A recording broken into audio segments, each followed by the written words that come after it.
Morning. Good morning. How's everybody doing today? Pretty good. Wonderful. It's Right here, chilly. there. I know. Oh, right over here. Okay. I kind of put y'all loosey goosey because I figured you're gonna get rid of one of those chairs. Yeah. Yeah. I always get the sniffles and I don't know why. It's coming in and out of, and then walking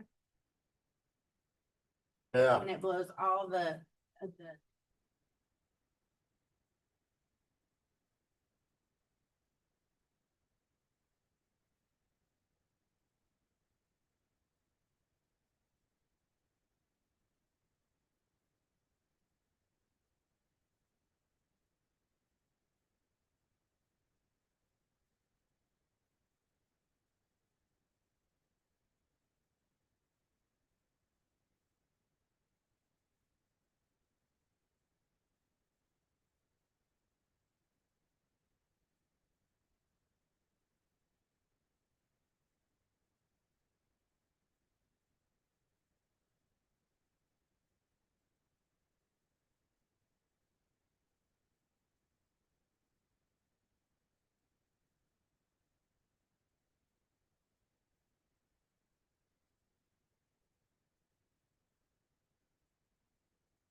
I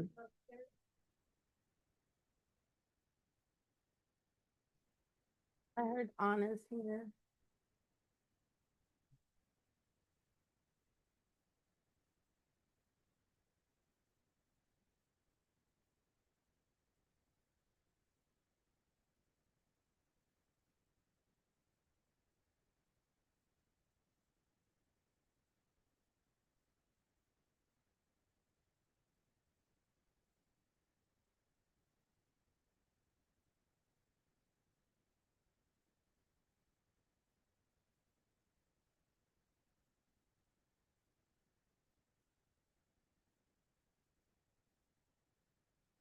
I'm gonna come up there in a second, just go.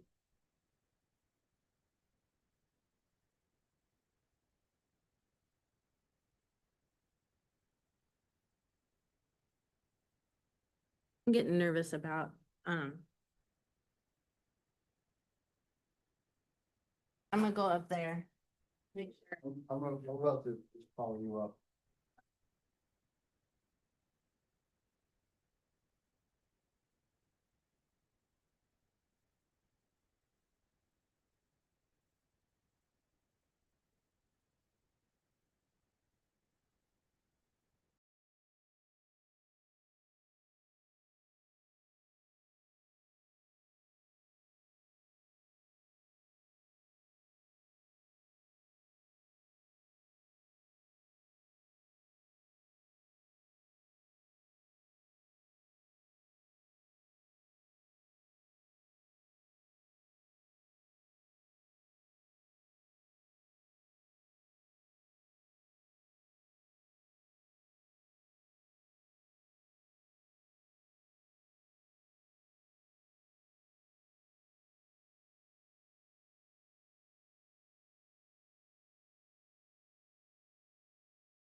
We ready? You ready? Okay, thank you. Good morning, everyone. We're working on the sound system today, so we're okay. Sorry, now you can see it. Good morning, everyone. We're working on the sound system today, so the people in Zoom can hear us great.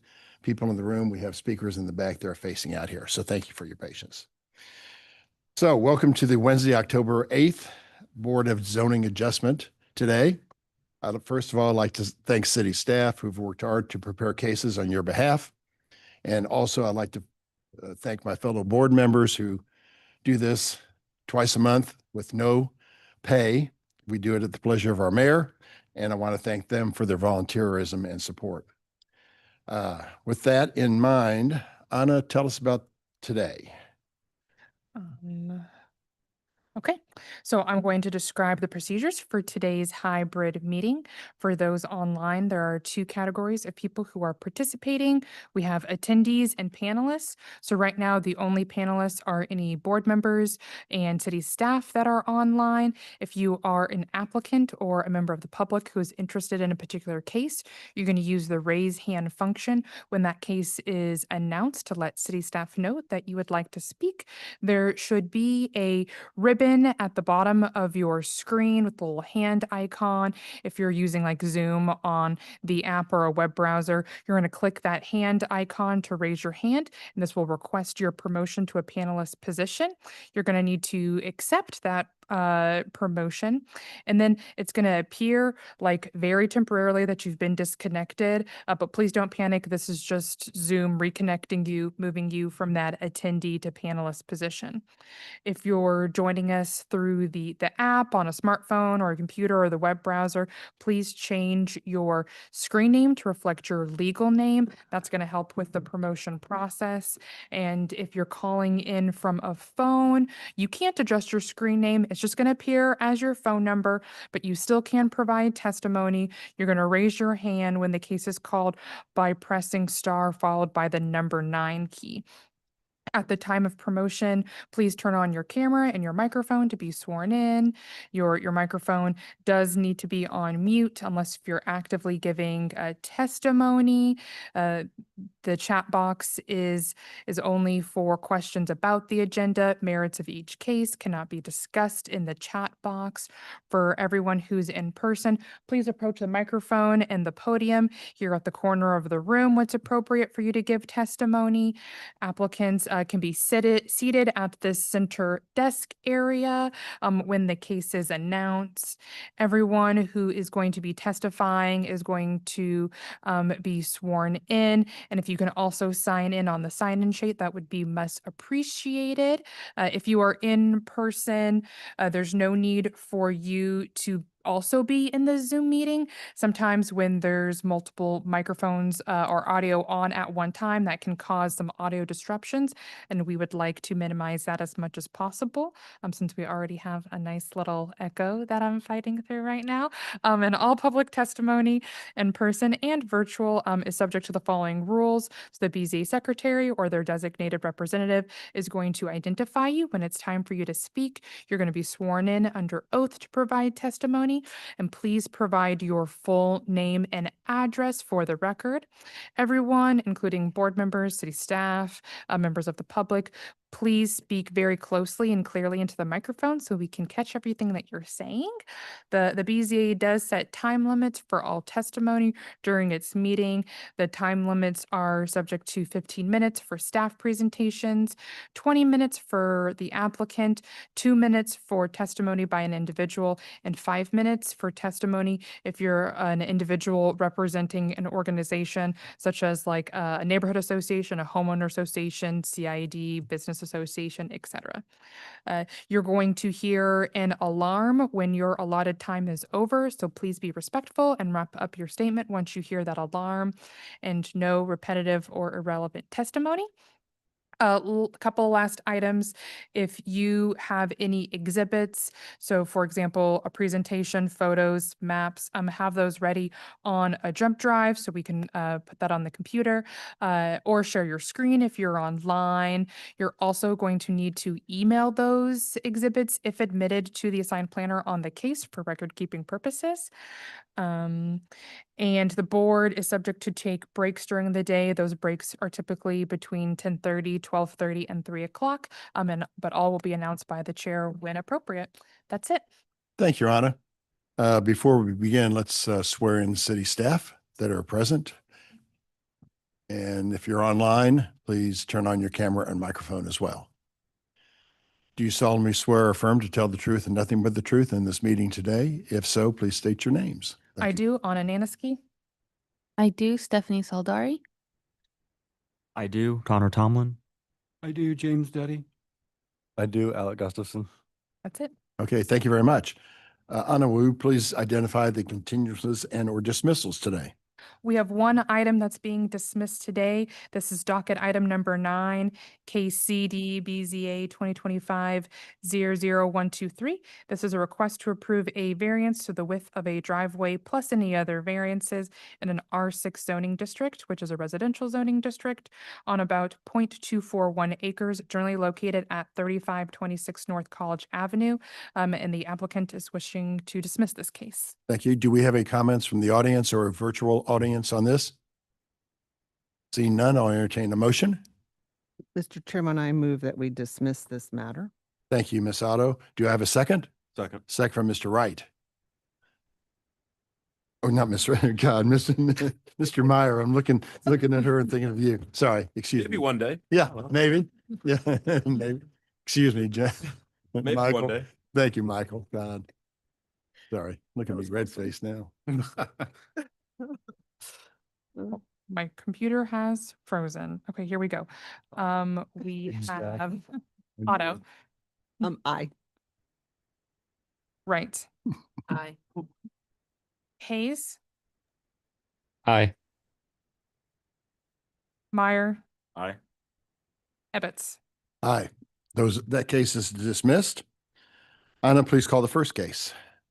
Okay, so we have docket item number 1. This is case CD SUP 2025-23. This is a request to approve a special use permit to reuse a historic structure as a lodging house and micro event space on about 0.4 acres, generally located at 511 Gladstone Boulevard. And I am the staff planner associated with this case. And if it doesn't bother anyone, I'm going to give my presentation from this desk so I can continue to manage all the other things. Perfect. No worries. So, Ms. Duma, good morning. Do you have another person? Good morning, Chairman Ebbets. That's my husband. He's just going to hang back there. Okay, good. Anyone else offering testimony in this case today? Virtual, live? Please raise your right hand to be sworn. Do you solemnly swear or affirm to tell the truth and nothing but the truth in this meeting today? I do. Please state your name and address for the court reporter. Megan Duma, 2526 Holmes Street, Kansas City, Missouri, 64108. Thank you very much. Thank you. There's a list of administrative exhibits associated with your case, labeled 1 to 10. Do we have your permission to admit those? Yes, sir. Or if you have any questions? Those are admitted. Part of that is a presentation by Ms. Anna on your case.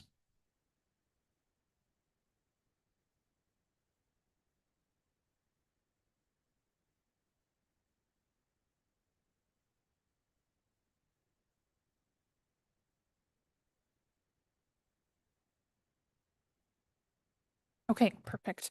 Okay, as previously mentioned, this is docket item number 1, case CD SUP 2025-23. The location in question is 511 Gladstone Boulevard. And some folks in the room may recognize this case as this was heard a little bit over a year ago, where we reviewed the proposal for this property. When the Board of Zoning Adjustment approved that special use permit, there was a condition for a 1-year renewal. So that's what we're going to be discussing today. So I'm going to be going over the request, and as it is subject to, a renewal, we'll talk about like where they've been, what we've heard about the property since then, et cetera. The site is located in the historic northeastern portion of Kansas City, Missouri. More specifically, it is near the intersection of Gladstone Boulevard and Independence Boulevard. So you can see it's a couple lots up within an established residential neighborhood. And you can see the site highlighted in yellow. So there's a provision in the code 88-367 where a historic structure, so we take that as a local landmark or a contributing building within a historic district, that it can be cited for a use that's not otherwise allowed in the zoning and development code through a special use permit if it is designated as those historic designations as I just mentioned. So that is the tool, the route that we're talking about today, and proof that this site is located within the Garrett Point Historic District. And then also some more details about the timeline and this renewal. So the property was renovated and then it applied for a short-term rental permit. That application was closed or denied because the short-term rental regulations associated in Chapter 88 were repealed. Through that appeal process that occurred through that case, that STR permit being closed, is when this route of the special use permit, because this is a historic designated area, could occur. So then that resulted in a pre-application meeting and a submittal for the special use permit, which last year the Board of Zoning Adjustment did approve, and now we're here to talk about the renewal. I share this snippet of an email from the pre-application meeting that I had with the applicant to illustrate kind of like all of the nuances that were going to come up with the proposal through the SUP, just to be, transparent of some of like the hoops and the challenges that could occur with the proposal. So the proposal is for a lodging house and an entertainment venue, two of these primary uses on the property. The proposal at this time is to sleep 10 overnight guests and then 39 people for an event space. So that would result in 49 people total on the site plus staff during an event, like maximum. And the previous special use permit permitted 46. So I'm going to talk a little bit more of the journey since this was approved by the Board of Zoning Adjustment. I'm going to use the term accommodation through the rest of this presentation as like a general term to talk both about short-term rentals that can be approved through Chapter 56, which is under the jurisdiction of the Neighborhoods Department, and the lodging ordinance, which is under the Health Department. So as I mentioned, the property wants to host 10 overnight guests in the entertainment venue.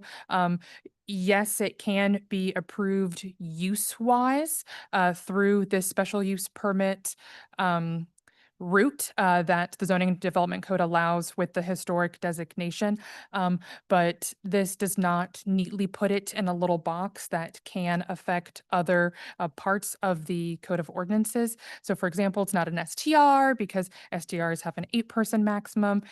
And the property, property owner wants to host more.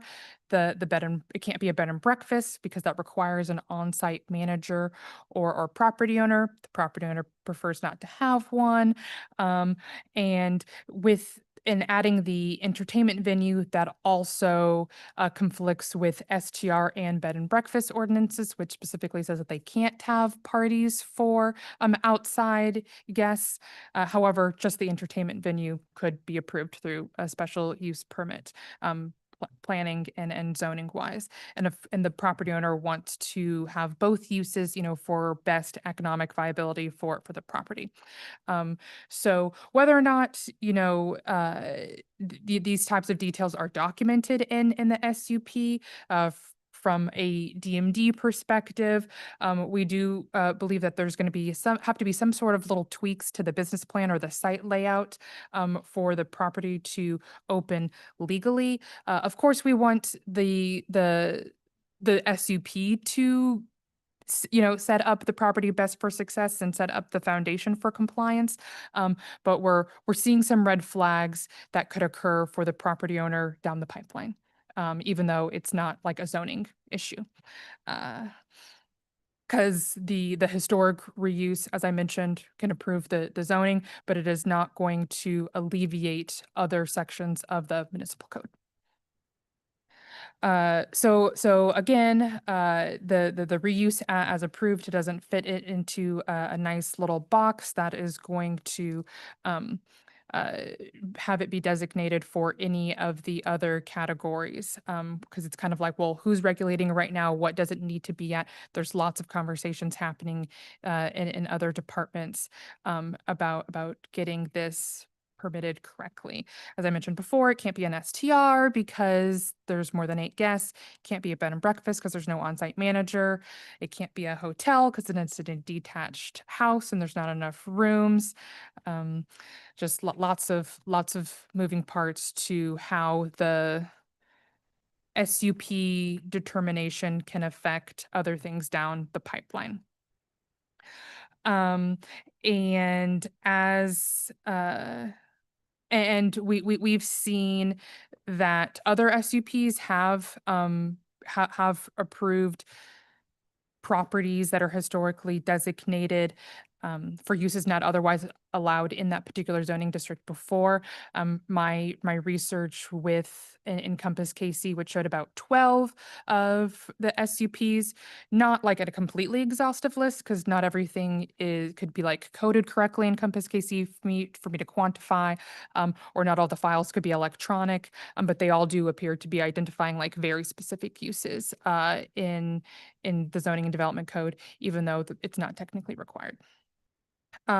So we're at a place in time where, the zoning development code can approve these uses. However, since the SUP has been approved, the property owner has been stuck in limbo, maybe is the best word, with like a change of occupancy that's needed for the property to have like the event space portion, how many guests that are overnight, and is that triggering certain building modifications? Is there going to be the appropriate accommodation permit, that's acquired to regulate the accommodation? They're stuck in this loop because of what's needed for the property based on what is being proposed. They are still advertising and open for business, despite having no lodging permit and no STR permit and no change of occupancy for the event space. This was a screenshot was taken advertising for November of 2024 for the property on Airbnb. And this one is a screenshot for an advertisement to rent out the property in September of 2025. And we've got their personal website also advertising from in November of 2024, advertising the event space and the accommodations.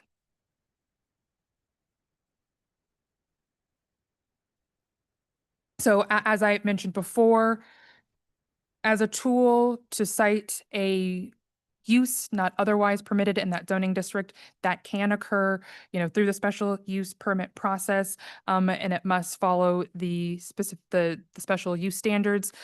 So now I'm going to go over that now for an SUP. So the approval criteria for an SUP, I'm going to go over some of them that supported city staff's decision, original recommendation. So again, there's constant this concern about how the zoning approvals, affect other things down the pipeline. Again, we're acknowledging a use not otherwise permitted can occur through the special use permit process.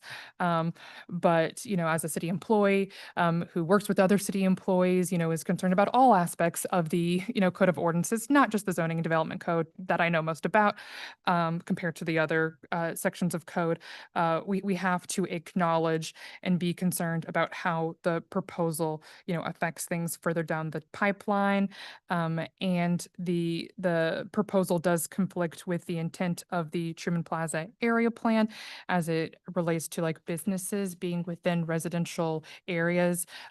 More details can be found in the staff report about that from the community planner. I just wanted to highlight that for a second. Review criteria B is about the proposal and making sure it doesn't have a significant adverse impact on the general welfare of the neighborhood or the community. Since this was approved a year ago, of course, we're concerned about like an unregulated or unpermitted use and operation. And we haven't gotten any complaints, and nothing dramatic or dangerous has happened, but like what if, and if something is unregulated, unpermitted, then the city's eyes aren't on that thing to ensure that something bad doesn't happen. We also, from a city staff's perspective, have to also start considering, well, what would an oversaturation of event spaces, bed and breakfasts, and short-term rentals be for this particular area? Just within this sort of corridor area, we've got a couple of STRs and bed and breakfasts and 2 entertainment venues, all within an area that is constructed to be a residential area, all exempt from the parking regulations because of the historic designation, which is good. So that means everyone is looking to take advantage of on-street parking and using these structures when the neighborhood necessarily wasn't built for that. We want to see, these types of things occur, but again, like where is the tipping scale where it's too much for a residential neighborhood? Review criteria D is the compatibility with the proposed project in terms of operational characteristics for the surrounding area. And, because the nature of this is a use that's not otherwise, permitted in the zoning and development code, it's hard to like quantify that at this time. We have more experience when it comes to like STRs and bed and breakfasts because we've seen several permits and we knows how those work. And, they've been put into the code with certain like parameters for a reason. So having a code compliant STR or bed and breakfast would more likely be compatible with the operational characteristics of the surrounding area, considering noise, hours of operation, and traffic generation, because they're also, smaller activity levels than the proposed. And review criteria E is that it will not have a significant adverse impact on pedestrian safety and comfort. This kind of goes back to my point of an area not built for this level of activity. Other uses occurring there could also be trickling in, due to the nature of the structures that are there, all with limited parking, all using street parking, and how this could affect the neighborhood long term. So city staff, we did originally recommend denial. That there is a way for us to get to an approval subject to conditions place. And that is narrowing down the proposal so it is more in line with the short-term rental or the bed and breakfasts use. So it is more helpful for, again, that down the pipeline thing. The City Planning Commission did recommend approval subject to conditions, and you can see that they removed several conditions in the CPC dispo that's attached to the staff report. So there are 3 options that I perceive the board to have moving forward.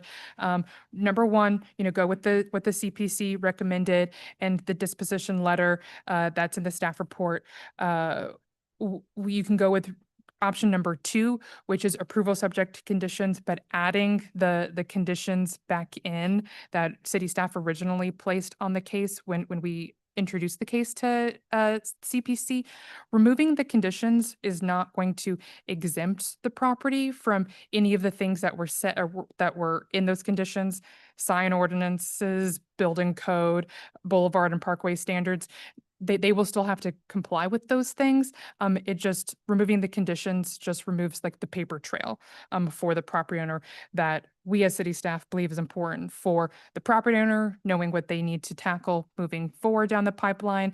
And it's good record keeping for the property and for the case. Or there's the third option, which is, you know, approval subject to conditions and adding a condition that the plan, the proposal be revised to be more aligned with an STR or bed and breakfast. That concludes my staff report. I'll be happy to answer any questions. Thank you, Anna. Hmm. Does anyone have questions of city staff on this case? Anna, so there have been no complaints about the operation of this No. in the 1 year that it's been in place. That's what you said, No. correct? Okay, thank you. Ms. Duma, why should we grant your request? I see a jump drive. That'll be exhibit number 11 and admitted.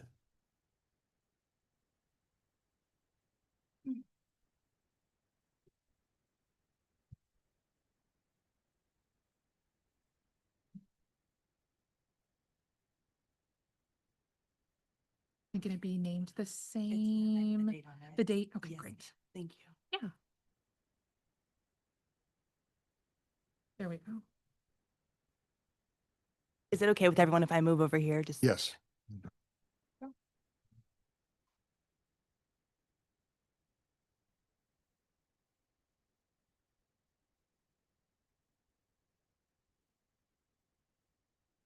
Okay, to answer your question in short, this is a great use for this property and a benefit to this neighborhood. I wanted to start by explaining why the numbers changed a little bit. I'm never in the market to sleep as many bodies as I can in these historic homes. This one has 6 what would be bedrooms, but I only used 5 of them as actual bedrooms. And I wanted to bring the amount of people that could spend the night to under 10 because I've been working with building codes and the health department. And now I have Mr. John Pejor, who helps with this interdepartmental conflict, setting up meetings should I get the approval that I need today. So I do see that there's a path forward, and I'm going to start with the criteria for the special use permit, kind of where Ms. Anna left off, and then I'm going to catch you all up on the steps that I have taken with buildings and health department and fire department, et cetera. So the 10 person was going down to 10 from 16 was just for working with building codes on how many people should spend the night. Going up to 39 is because in all of the wedding marketing sites like the Knot and Wedding Wire and things like that, there's an option for 50 and under, and it just kind of confused things if I was 46. And I just wanted to be clear and not try to, you know, even break the rules by 3 people.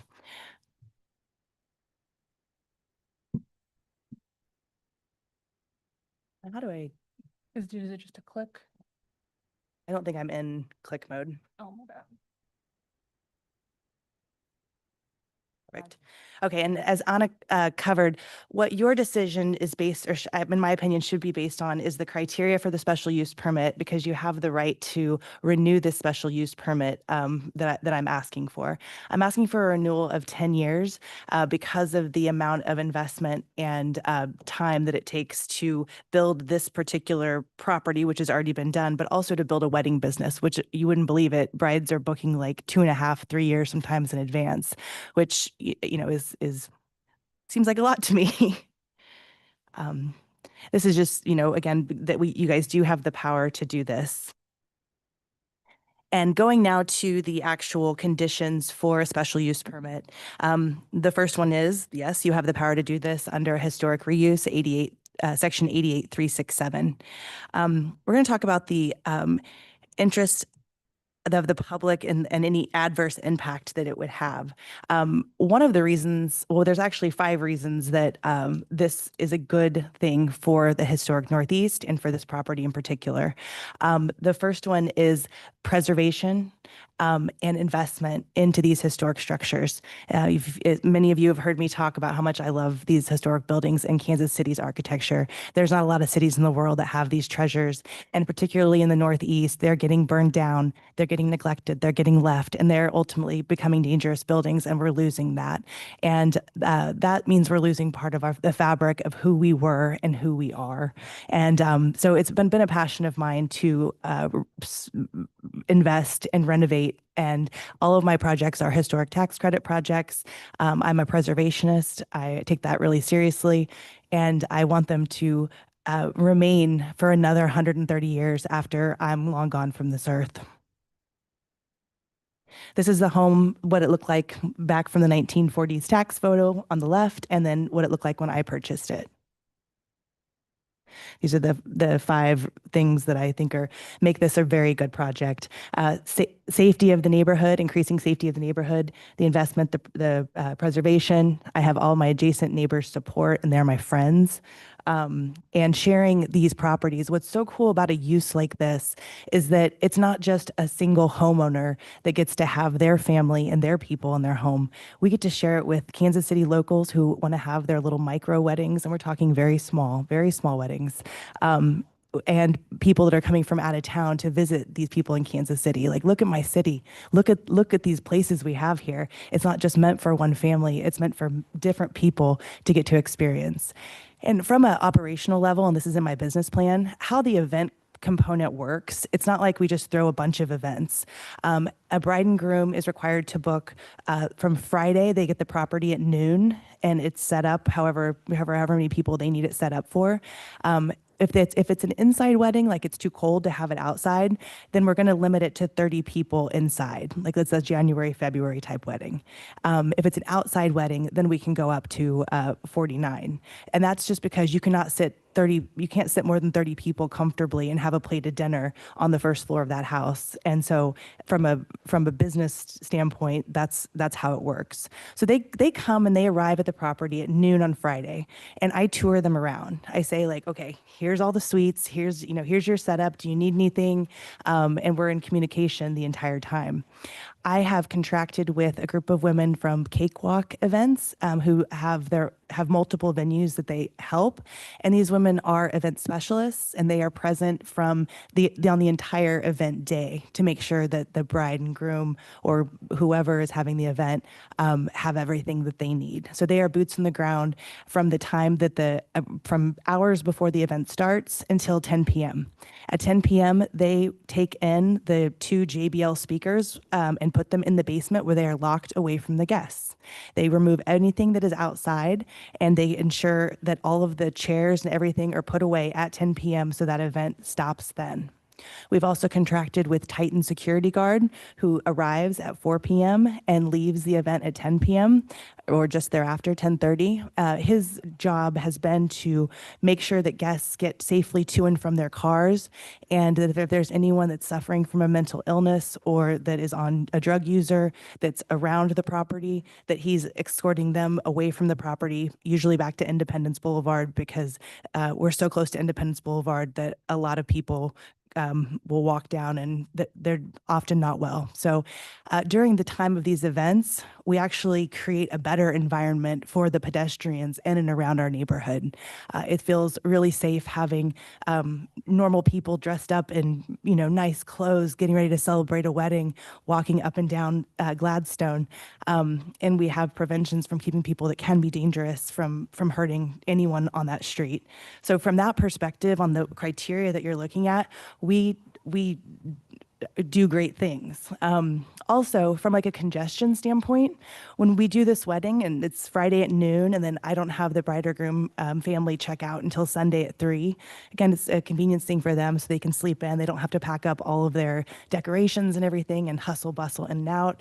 But that means that that venue is shut down or leased essentially from Thursday when I'm setting up, because that's when I set up, to Monday. So the only times that from Thursday until Tuesday, it's just for that one wedding party essentially, and it's me setting up and then our staff, the wedding party, and then me breaking down.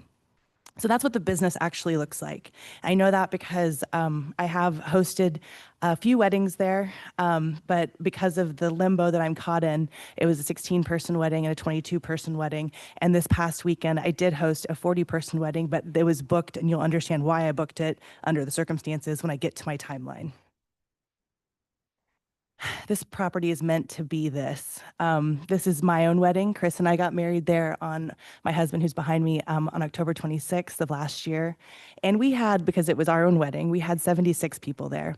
Parking was not an issue. The Christian church across Independence Avenue leased us their parking lot for $100, which was they were happy to do on a Saturday evening.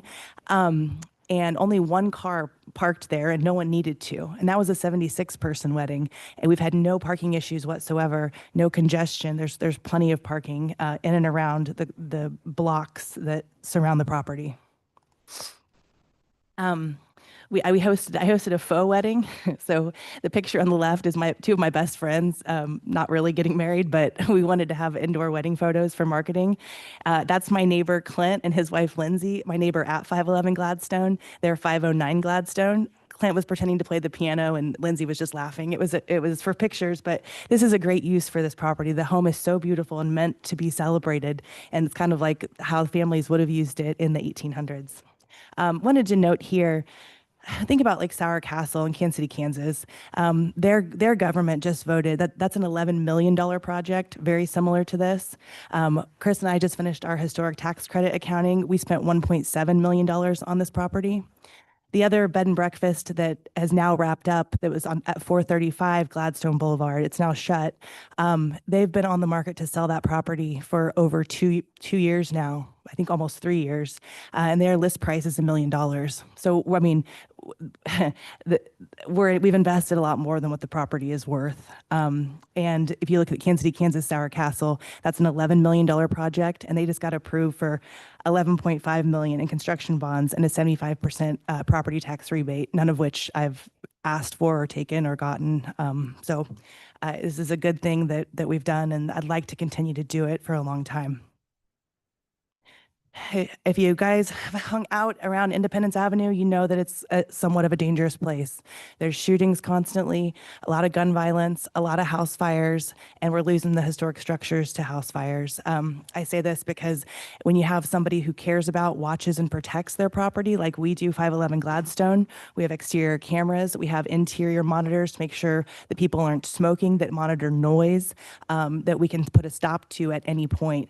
We also, Titan can respond to not just events because we're contracted with them. If there's ever an Airbnb issue or a party that's not supposed to be authorized there, we can call them and they can send an officer. So we're not burdening the Kansas City, Missouri Police Department if that ever happens. And we know it happens because we have the alarms set up to make sure it doesn't happen. And then, of course, sharing these properties with people in our communities. That's my mom and my Aunt Pam, but imagine your mom and your Aunt Pam. So let's try to get through this quickly. What happened since you guys approved this in September 11th of last year? The health department they determined that they do not apply to my use. And then on September 20th, I went ahead and went for the change of use because we were going to add the event component, this micro event component, and to building codes. Building codes came back with a QCR review about questions exactly what is this use. I mean, it doesn't fit exactly perfectly, but the building codes department, the health codes department, the fire codes department, they have their own processes. If it doesn't fit or it doesn't work one way, then I can go for a more constrictive use, which would be safer for the inhabitants. So for example, completely fire sprinkling the property is not off the table. We've put 2 homes on the market to try to be able to fund that should we get to that point. But you guys are the first step in the process. If you tell me that, no, we can't do this, then the inquiry ends there. It can't just be an STR, and here's why. We have 9 other STRs in the Kansas City area. This one has been on Airbnb for a year. It performs absolutely terribly. Because of its location, people are aware of how dangerous this neighborhood is, and they won't they're not going to book there. Now, why would people book a wedding there? Because the wedding component is a place where they can stay with their families and host their event all in one space. It's a very unique offering, and there's not anything really like it in the market. And so that's why the wedding component is necessary for the viability of paying for this project. So October 3rd, after I did my occupancy change, I met with Ray Rhodes, who was my building codes planner, and I hired a consultant named Justin Burton, who used to work for the city, to explain the use. At that point, Mr. Rhodes agreed that it was still a residential style use as long as we limit it to 10 occupants nightly. That was when I believed that I'd be able to move forward, and I booked the weddings that I ultimately carried out in 2025. When I learned that things might change or be different, then I stopped booking weddings, but I couldn't tell these brides that I wasn't going to host their 16-person wedding, their 22-person wedding, and their 40-person wedding when I was present at the entire wedding for all of these. On October 10th, City Planning and Development requested a rehearing of my case. That was very disturbing. On October 26th, I got married Chris at the property. On November 1st, I hosted an open house for the Northeast Chamber of Commerce, my neighborhood associations. I invited them. I invited, of course, all my neighbors and the Bungalow Club, and I had a big open house so people could see the renovation. On November 11th, I showed up at the rehearing request, and City Planning and Development dismissed the rehearing request without a reason. Sorry, I got this out of order. November 4th, I received a notice of violation for hosting an open house and my own wedding. I talked with Mr. Duddy about this and got it all cleared up, and he said, doesn't sound like you're breaking the law, just don't break the law. I said, okay. And from October 24th to March 24th, I had weekly phone calls with the fire department, Mr. Ragsdale and Mike Schroeder, to try to work with building codes to get this review through. How I understand it works is building codes makes a determination of what our use is, and then fire codes follows that determination. Every single week, sometimes multiple times a week, I was calling and emailing, trying to get them. I finally went down to Mr. Ragsdale's office unannounced, and he met with me and said, it looks like there's something that we can do here for you, so not to worry too much about it. October 5th, I had a scheduled meeting with my architect, with building codes, Mr. Ray Rhodes, and Jeff Lee, who's the director of building codes. Mr. Lee heard what I just explained to you about what we do for these events, and he said, this is a residential use. This is just a small party of someone renting a property. You don't need to do this. And again, I left elated and relieved and hoping that was the end of it. And then they went back to CPD, and there was, because of the conditions in the special use permit, they thought they were bound by those conditions, and that ultimately was why the City Planning Commission got rid of the conditions that they did. So I could have, I have my path to present to you. Now I have my path. If you approve me, then I have my path to present to building codes. And yes, I have to do that. And I have to figure out where I fit with the health department. But they each have their own paths and their own decision makers and their own appellate process if necessary. And I'd ask you guys to please let me go down those other paths, because you're the gatekeeper to me even trying to continue. On June 11th, I was having a hard time getting a hold of anybody again, so I went down to City Hall, met with Jeff Lee. At this point, John Pajor got involved. We're getting close to having to renew the special use permit here, so I'm really freaking out because I'm like, I don't know where I stand. I don't know where I stand. At that point, Jeff Lee said, if you're advertising it as an event space, you have to do a change of use. So it was a different answer than what it was when I was with my architect in February. But he said, but outline this for me and I'll try to help you run it down with all the departments. I said, okay, thank you. So I sent him an email that same day. A week later, Mr. Lee, I'm emailing weekly. Mr. Lee and Mr. Pajor have a meeting with a development management planner to discuss. And this is, like I said, where those conditions confused everything. Building codes is going to CPD and saying, okay, why are these conditions are here? Do we have to follow these conditions? And I'm confused because I didn't really understand the inner workings until I've gone through this process over a year. On June 26th, it's time to redo my special use permit renewal, which is why I'm here before you. And the health department does not attend the required pre-application meeting. On June 30th, I'm concerned about this health department thing because it's, kind of come up tangentially. And so I go to the health department, I meet with Stacy Dutzman there, again, just showing up because that's like what I found is the easiest way to get someone to help you. And And she said that later she said it sounds like you might be able to be a bed and breakfast. It turns out that might not be true. And then on July 3rd, of course, I submitted my application for the special use permit. On July 11th, I renewed my change of plans, and I will be ready to fire sprinkle if that is required ultimately. And okay. So, I mean, I know this is going to be just that I have run down the hatchet with the building codes, and I've gotten to a point where we're ready to finally get some decisions made. And I have John Pajor, who is facilitating the meetings to make sure that I can get what I need to get done. With the health department, if they come back and say that I can't be a hotel because I don't have 8 rooms, well, it'll be very easy to make 8 rooms. I can just put more beds and put walls up. It's not a difficult process. So there is a way for me, but it starts with you all. And going back to the use of this property and the work that's been put into it, and how great it is for the community, I would ask that you renew the special use permit and strike the same conditions that City Planning and Development struck, which were numbers 3, 4, 6, 8, and 12 through 17. As they were the ones that kind of created the roadblocks and created the problems for me proceeding through the other departments.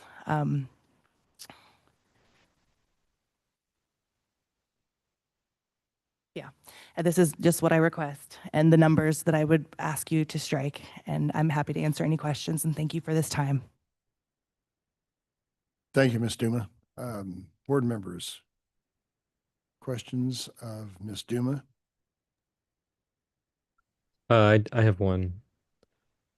Ms. Duma, how many, you've had the special use permit for a year. How many guests have you had in that time? Jess, can you speak louder? We're having a hard time hearing you because the speakers are troublesome today in the room. Oh, sorry. I'll speak a little louder. Ms. Duma, how many guests have you had during the 1 year of your special use permit? So to clarify, yes, I would estimate probably 7 like short-term rental style guests.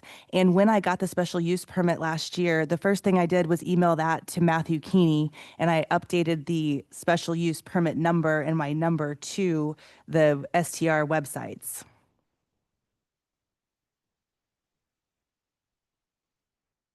And Matthew Keeney is the head of the short-term rental department.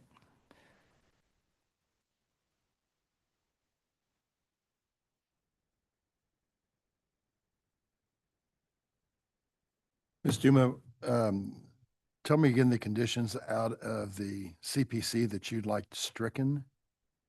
Yes, one moment. I think I heard 3, 4, 6. 12 and 17, Thank you. 12 through 17, yeah. or 12 through 17, sorry. I had a dash, yeah. 3, 4, 6, 8, 12 through 17. So 12, 13, 14, 15, 16, 17. And that was what City Planning Commission, they struck. So I guess my question is number 8. Because in understanding how you can operate, that something's regulated. So the planning commission simply said, we're going to let you disregard having to get permits or license from all of those different departments. No, I still have that requirement, but it's up to those departments to do their own enforcement as opposed to City Planning and Development putting that requirement into what's a zoning issue and what is not necessarily a building codes issue or a health department issue. So I still have to go across all those bridges, but I will be following their appellate procedure, for example, or their decision-making procedure. And Ms. Anna said at the end of her presentation, it doesn't alleviate my responsibility to deal with them. Nothing does, but it's not necessarily in this process's purview to put those on, and that's pretty much why the City Planning Commission got rid of them, to help facilitate this use. So it's possible if this board would grant you the 10-year timeframe you're asking, that you'd still go to all of those things and not work something out, and you still couldn't do what you're asking today. That is possible. And I would come back, at that point, I'd probably sell the property. And I would just take the loss and learn my lesson.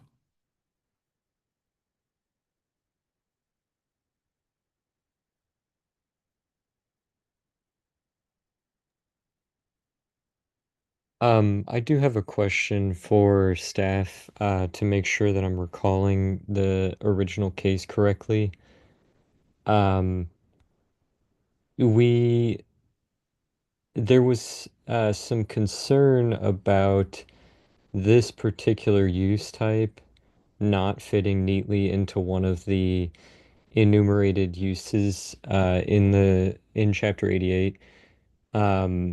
And that we granted, more generically the reuse of a historic structure without specifying one of those like enumerated types, that the reuse itself was the use. Um, and am I recalling that correctly? And this is just a renewal for um, that uh, shall I say odd use type? Yeah, and for those of you in the room who are having a hard time hearing, he was asking to reiterate the BZA's determination a year ago, which was that the reuse was the use identified, and even though we presented concerns about that unique use, like not fitting into a box, and yes, Jazz, you are correct in that recollection. And that this is a renewal of that previous proposal, excuse me.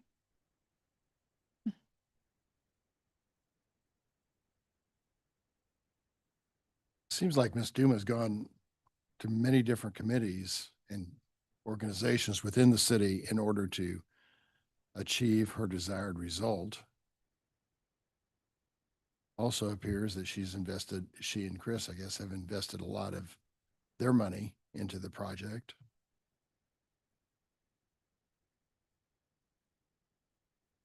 I still haven't looked over all these conditions that CPCs says, oh, they want stricken. But Colby's pretty efficient in what he talks about at CPC, so.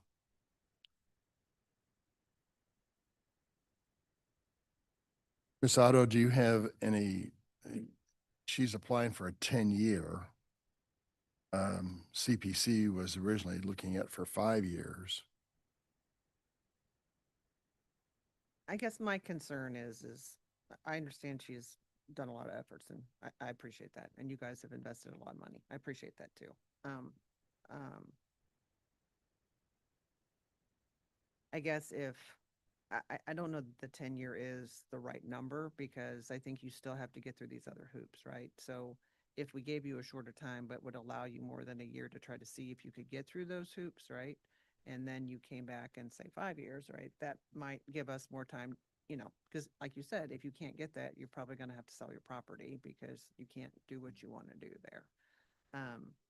I just don't know that 10 years needs to be given, because the next person who buys the property that follows that land. You see what I'm saying? Based on what you're saying to me, that's my concern. My concern is that you put all this effort in, Ms. Duma, and then you still can't get there, and then you sell the property, and the next person comes back, and we have to deal with this all over again.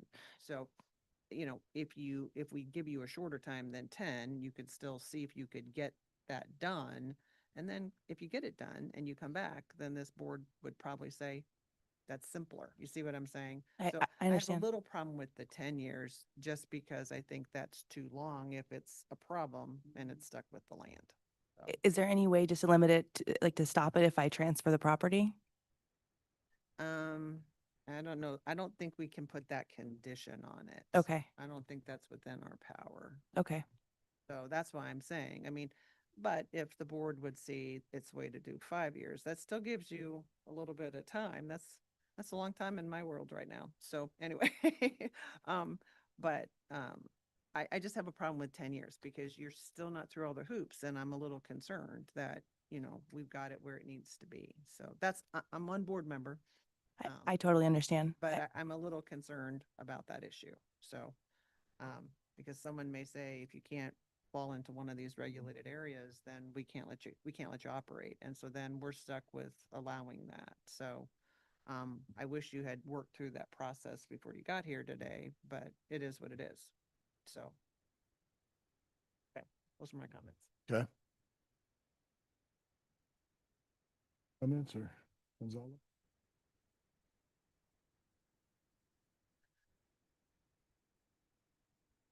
I guess I have a motion.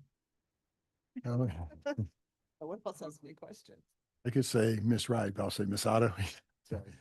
How about calling me Ms. Wrong? How about, let's try something different. How about, let's try that. All right. Go ahead, Miss Otto. In Oh, docket. yes. Sorry, we have to go public comment.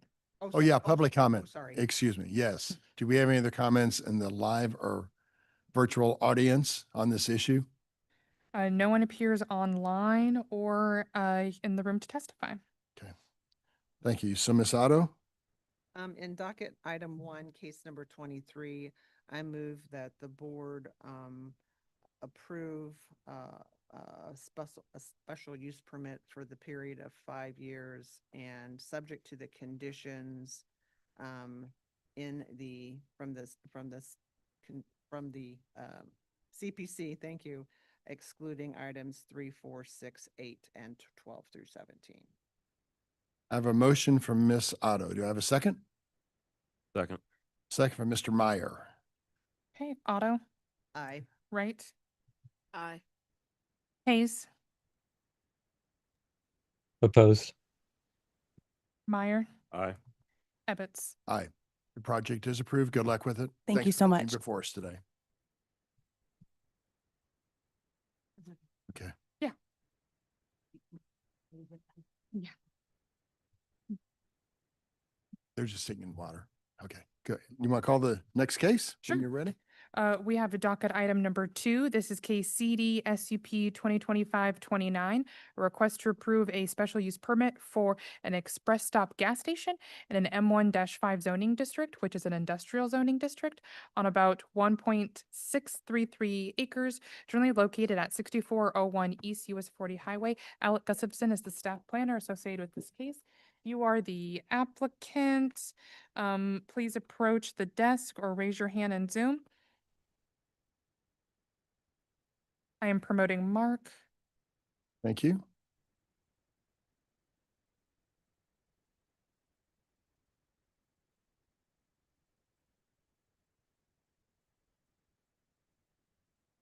Mark is connected.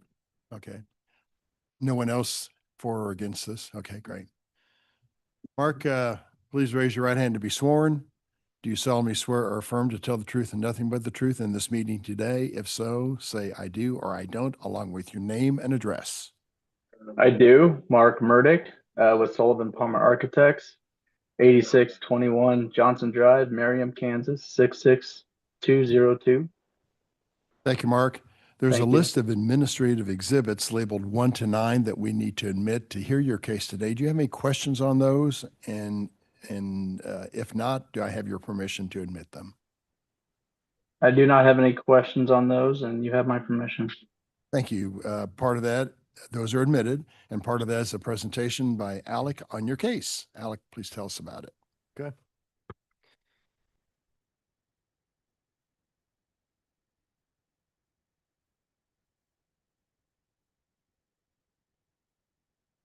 All right, good morning. We have docket item number 2 here. This is CD SUP 2025-29. It's a special use permit for an express stop at 6401 East US 40 Highway. This is the site in question. It's just south of Blue Valley Park in between Highway 70 and Interstate 70 and Highway 40. Here's a little closer look at the site. What's yellow is the parcel lines, and then this is the site as it currently sits, semi-constructed, done with permits, but it was approved through a previous project plan. That project plan was CDCPC 2019-156. It was a project plan approving the gasoline and fuel sales establishment. And they, got their permits, they started construction, did not finish that construction, and that's why they're before us again today. So here's a view from September 2024 from US 40 highway. And then here's a view from the same time period from 70. And then just a Google Earth view of the site as it's constructed currently. This is the 2019 project plan set. One of the things that I want to highlight with this is that the plan has undergone some changes since 2019. So we can see that I'll go into the site as they're proposing it now, but there have been some changes to the shape of the lot and the way that, or to the shape of the property, the construction, and then the way that it sits upon the lot and possibly across property lines. I've included the picture on the, I guess it would be the bottom left of your screen, where you can see the property lines, and I'll go forward into that, showing you how, what small issues there were and how we've worked around them. This is still the 2019 project plan set, so plenty of landscaping, and the site has undergone some changes still. Condition number 4 in the staff report states that all work installed on adjacent properties shall be demolished and constructed in accordance to the approved plans prior to the C of O. So currently, when they built the property, it was approved, as you saw in those previous plans, where everything was contained on this one lot. But when they actually went out and built the property, they built over the property lines into City of Kansas City property, which caused problems, you know. So we conditioned that their new plans must all be contained within the property itself. This is also just to quickly note that Parcel Viewer is not always 100% accurate. So we did ask them for a survey, you know, when you have GIS property lines and an orthographic image on top of that that comes from different angles. It's not exactly a perfectly real representation of what the site really looks like. But either way, there's still some encroachment on Kansas City property. So that's why this condition exists, to correct those issues. And now we'll move on to our current site plan. This is what they're proposing. You can see that there is a little bit more, I guess, round circulation around the property. It has 2 drive-through lanes, a loading zone in the back. It's all contained along the property. And if you note down at the bottom of the site plan, it does say all work installed adjacent property shall be demolished and constructed with accordance with the site plans, with the approved plans. So it's on the site plan. We'll hold them to this. But the site has relatively good circulation for loading trucks and cars going back to the drive-through area. It does have crosswalk area for the sidewalk that they're extending along just the property line for pedestrians to make their way safely to the actual convenience store. It has some parking, and it's generally a pretty good site, and it makes sense also for where the location is against 2 highways. Here's the landscape plan. One of the conditions currently on the conditions report in the staff report is to ask for a little bit more landscaping. This is still what we're running with, though. Just some landscaping on the north side of US 40 highway and a small landscaping buffer just south of the convenience store. One of the things I do also want to note is that landscaping buffer south of the convenience store is smaller than what was previously approved in 2019, so as to make sure that it's all contained on the one site. This is the utility and grading plan, and this is the outdoor lighting plan. Here are the elevations. If you look at specific review criteria A, you can see the district planner's analysis. One of the things that they were concerned about is the windows on the rear side of the building. They have good lighting all around, but the windows are higher than what is typically seen. So it's just, they were making comments that the use is good, but the windows don't provide a whole lot of safety or visibility through the building. And again, I mentioned the landscaping area being smaller to make way for the right of way for the 2 lanes of circulation. And the other thing was that the dumpster is contained on the site as it's currently designed but not built. And then this was the survey that they provided. This is not in your staff report, but we have it here in this presentation. You can see that they are going, I don't have a measurement here, but the property line on the south where the pavement goes down into Kansas City property, that's about 25 feet of encroachment. And then the dumpsters, 3 feet. So those can be taken care of and moved. Just another quick specific review criteria. Some of the gas station standards require that no gas station establishment should be located within 2,000 feet of another gas station, and that it shall not be located within 200 feet of a residential zoning district.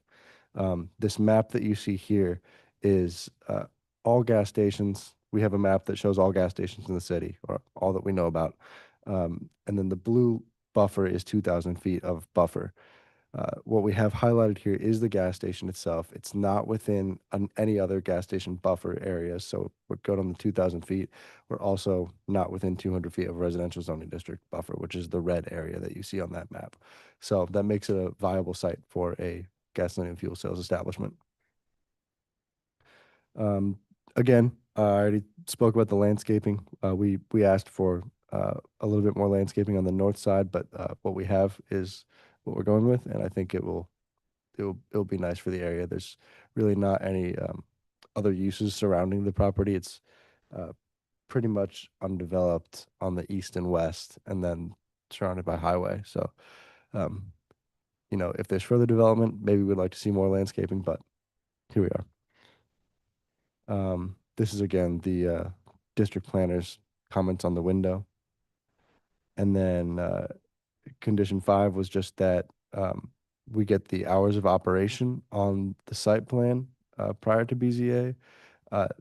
That was kind of established or kind of taken care of. They told us the owner was online on CPC last week and said what the hours of operation are. I'm sorry, I don't remember what they are, but I'm sure Mark can remind us. And with that, staff is recommending approval of conditions. The CPC also recommended approval of conditions. Thank you, Alec. Do we have any questions of staff? Seeing none or hearing none. Hey, Mark, why should we approve the project today, sir? Good morning, board members. I really appreciate you guys hearing our case this morning.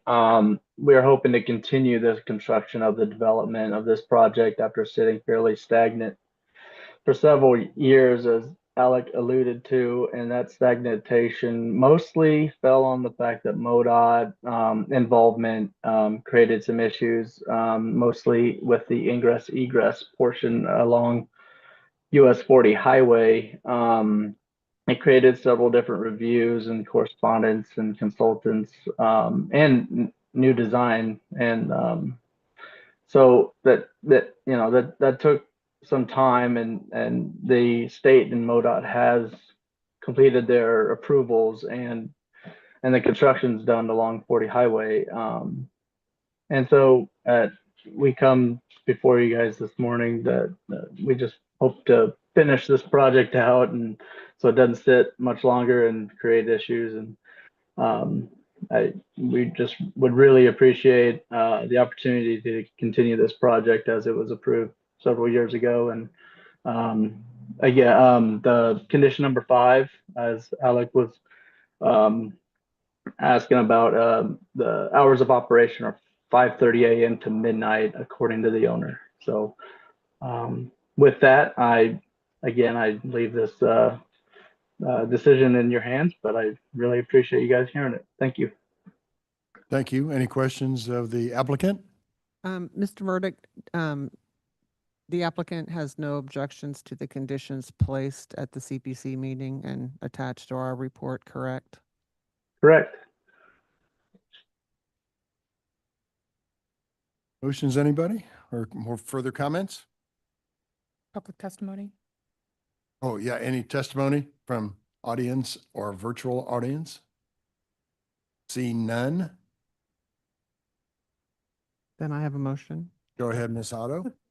On case number 29, docket 2, I move that the board approve the special use permit as described in the staff report, subject to the conditions that are also attached to the report.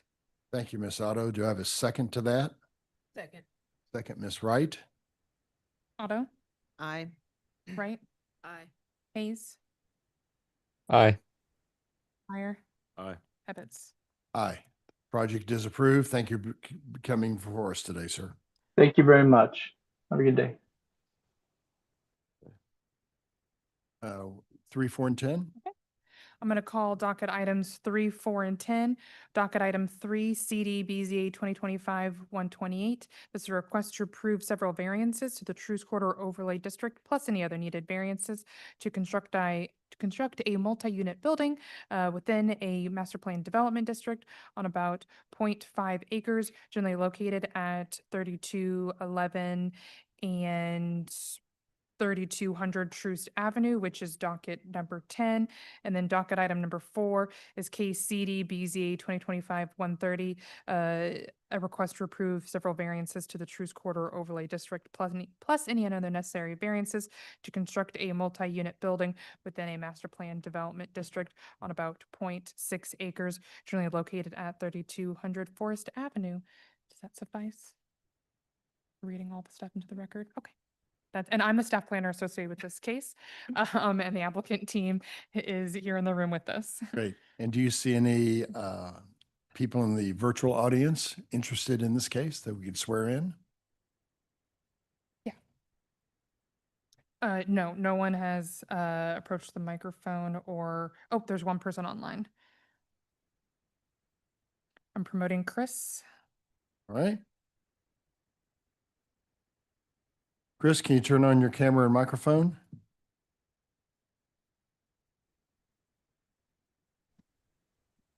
There you go. And sir, you're interested in this case on the Truce Corridor, right? Yes, sir. Okay, great. Will all 3 people raise your right hands to be sworn? Do you solemnly swear or affirm to tell the truth and nothing but the truth in this meeting today? Chris, let's start with you. Say, if you agree, say I do, along with your name and address. I do. Chris Koch, 3927 Harrison Street, Kansas City, Missouri. Great. I do. James McClure, Postonelli, 900 West, 48th Place. Thank you. I do. Devin Coffey, Millhouse Development, 1656 Washington, Kansas City, Missouri. Thank you, everyone. Mr. McClure, are you speaking on the case today? Yes, sir. Great. There's a list of administrative exhibits associated with each case. They're basically labeled 1 to 9. Do I have your approval? First of all, do you have any questions on those? And if not, do I have your approval to admit those? No questions, and we have no objection to those being admitted. Okay, great. So I need to get the yes. Part of that is a presentation by Miss Anna. Anna, tell us about the case today. Cases.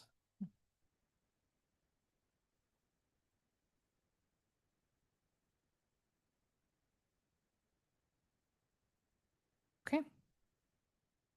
As mentioned, this is docket items 3, 4, and 10, and the applicant is seeking several variances to the Truce Corridor Overlay District to develop 2 multi-unit buildings, 1 on each lot.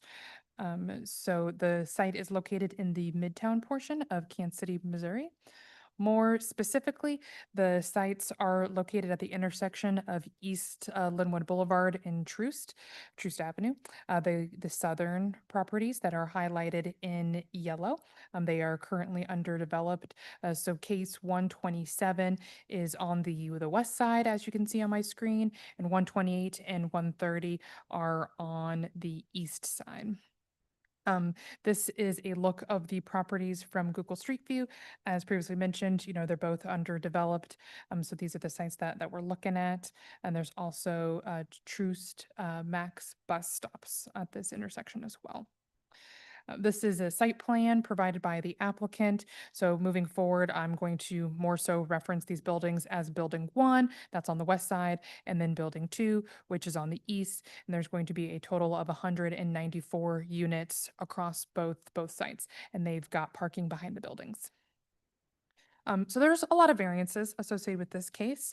Some of them apply to both buildings. Some buildings have their own unique variances. So this is the table providing a highlight summary of what those are. The same type of table is within the staff report. I'm going to go over each of the variances from a high level perspective, since, variance B for the facade has one set of percentages and then site two could be slightly different. It's all roughly the same request, but the nitty gritty details of the exact numbers are all in the staff report. So just a FYI as I move forward through my presentation. So the first variance that I'm going to talk about today involves the primary entrance requirements within the Truce Corridor Overlay District, where multi-unit buildings need to have a minimum of one primary entrance per 50 feet along the Truce frontage. For building one, they only have one entrance along the Truce frontage. This is when you're considering the Missouri case factors, this is not going to cause a substantial change considering the existing conditions. The sites are currently empty. But from a city staff's perspective, we always have to consider like what kind of precedence this sets for not conforming with the Truce Corridor Overlay District and how this affects future developments long-term. Could the difficulty be obviated in another way? Yes, technically they could add additional entrances along that facade. This is a visual representation of what I'm discussing, where they're proposing one entrance and then they would need four along that entire Truce frontage to comply with the overlay district. The second variance that I'm going to be talking about today involves the transparency. This is the ground level transparency, but it needs to be at least 75% made of windows. This applies to both buildings, 1 and 2, where there's roughly only around 33% transparency for the ground level Truce facade for both buildings. Again, see the exact numbers for both buildings within the staff reports. Consider the Missouri case factors will substantial change the neighborhood because no, considering the existing conditions of the vacant lots.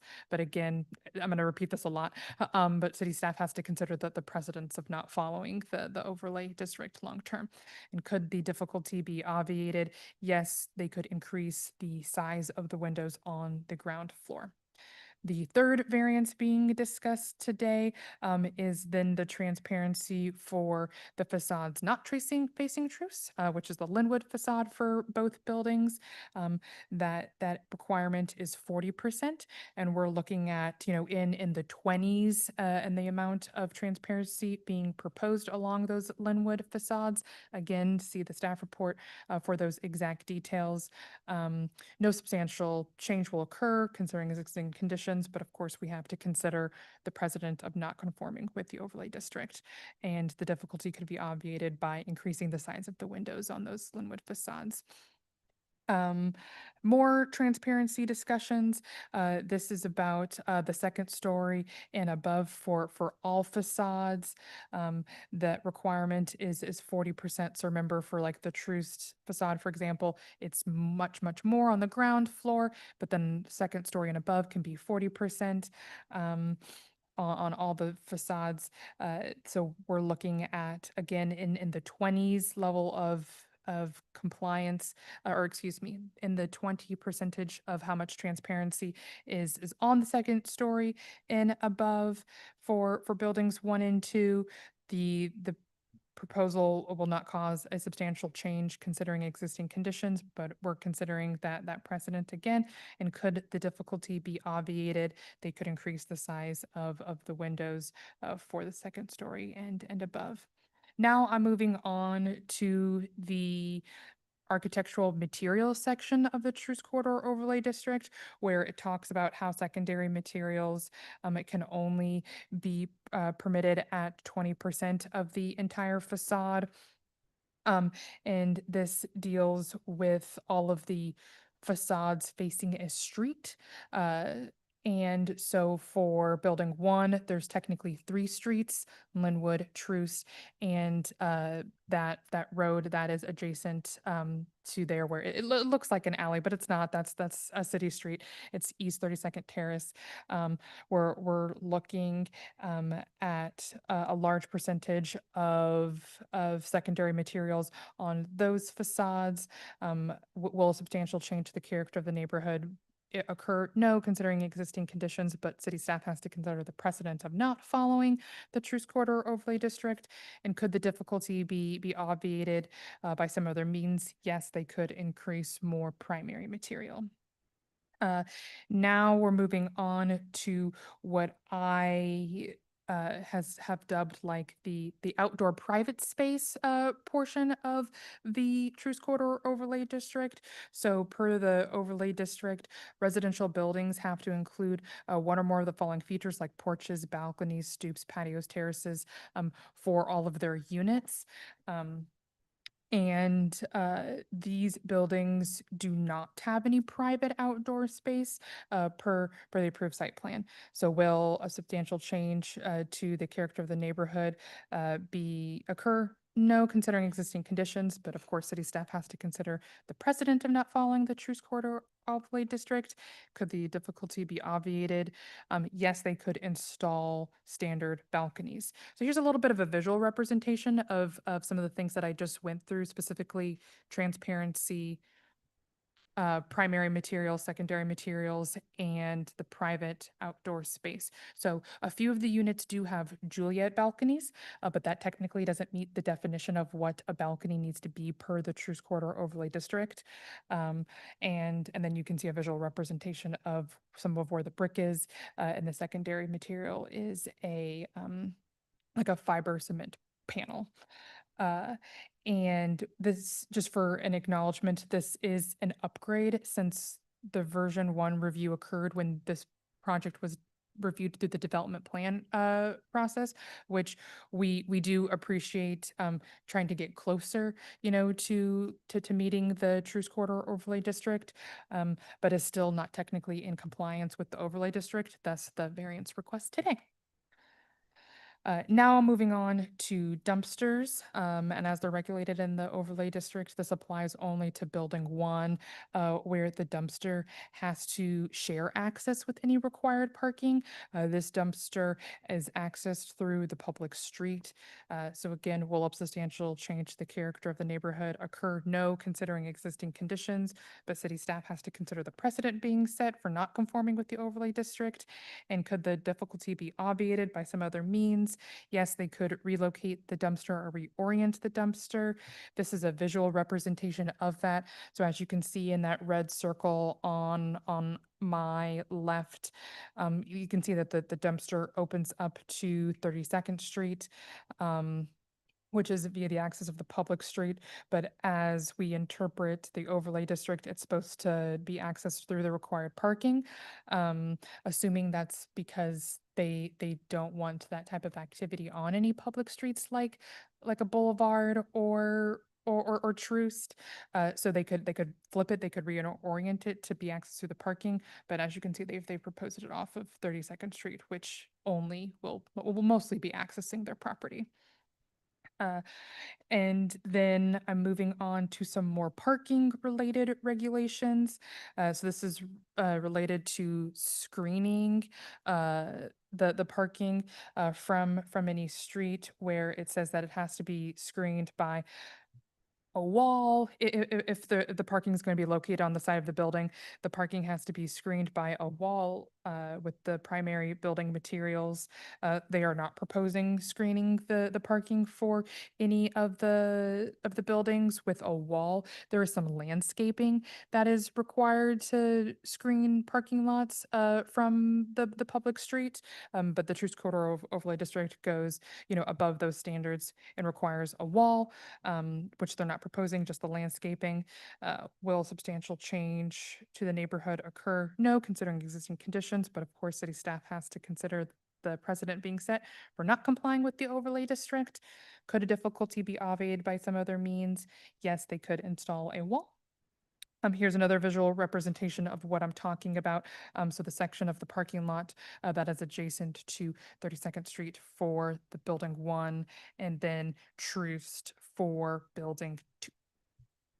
No wall. More about the parking, but this is just for building 2, that the parking, if it's being located on the side of a building, it cannot occupy more than 25% or 65 feet of that truce frontage. So that would result in a variance of 40.75 feet to this standard, so they could have that parking lot occupy 58 feet of the Troost Street frontage. This is about a 263% change to the requirement. Would the proposal cause a change to the character of the neighborhood? No, considering existing conditions. Again, I am a robot considering this standard today, but we have to consider the Troost Corridor Overlay District's, precedent being set for not complying with it. Could this difficulty be obviated by any other feasible means? And they could redesign the parking lot to be shorter. They could extend the building to conceal more of the parking. So this is what I'm talking, a visual representation of what I'm discussing, where they're proposing that 58-foot wide parking lot. There is an existing curb cut that they're utilizing. We had extensive discussion with the CPC about this requirement, and they initiated, the CPC after public comment, initiated the need for this particular variance. If they were to follow the code, you can see that they would only be allowed around a 33-foot wide parking lot at that access point. So now I went through all of the variance requests on a high level and what they mean. Now I'm going into the review criteria for the variances. The first being if the strict application of the zoning and development code is going to result in a hardship or a practical difficulty for the property owner, that it's not applicable to for other properties within this zoning district or this area. So the project is proposing to provide affordable housing for the area, which city staff does support that type of housing occurring, especially along this corridor. And it has been stated during the development plan process that the strict application of the Troost Corridor Overlay District, creates some construction cost challenges, which could jeopardize the feasibility of this project. I should also note that Linwood Boulevard is also a boulevard, so they are applicable to both standards. Not all of the regulations, but a few of them. The Troost Corridor Overlay District, supersedes the Boulevard and Parkway standards. And when they conflict, the Troost Corridor Overlay District applies. So even if the Troost Corridor Overlay District wasn't here, that does not mean that they would be completely free of variance requests, because there hypothetically could have been some to the Boulevard and Parkway standards as well. That's what I was trying to say. Review criteria B, if the variance request is consistent with the relevant purposes and intents of the zoning and development code, we take this opportunity to explain why do these regulations exist? Because this is an overlay district, they actually have a whole section of, why was the Troost Corridor Overlay District adopted, creating these above and beyond standards when it comes to use regulations and design.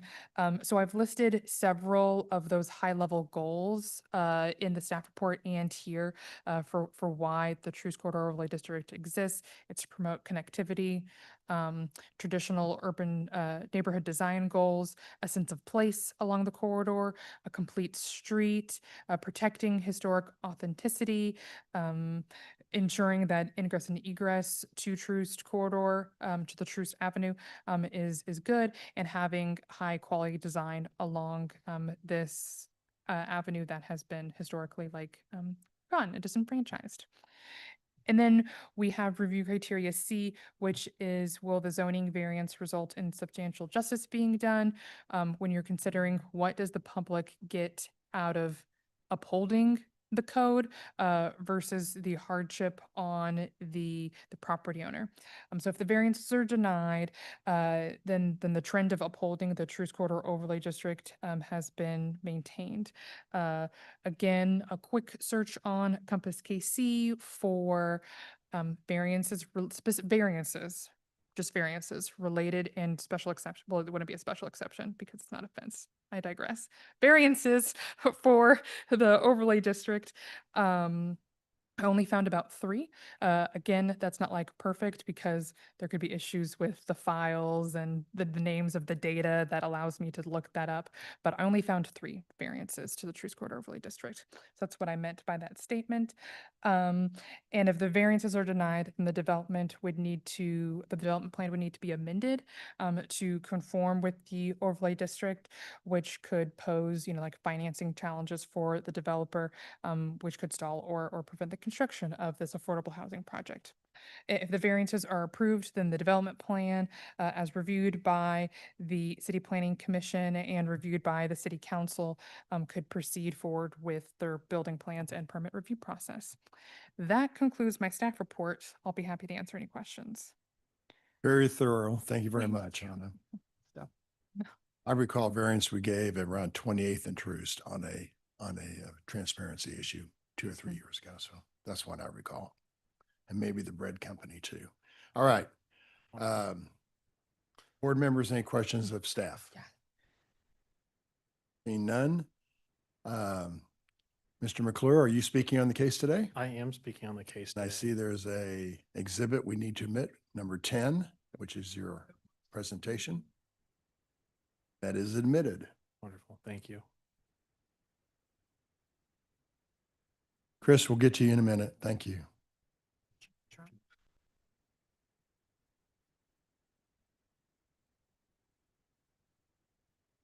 No. Yeah, you don't have a presentation, Jim.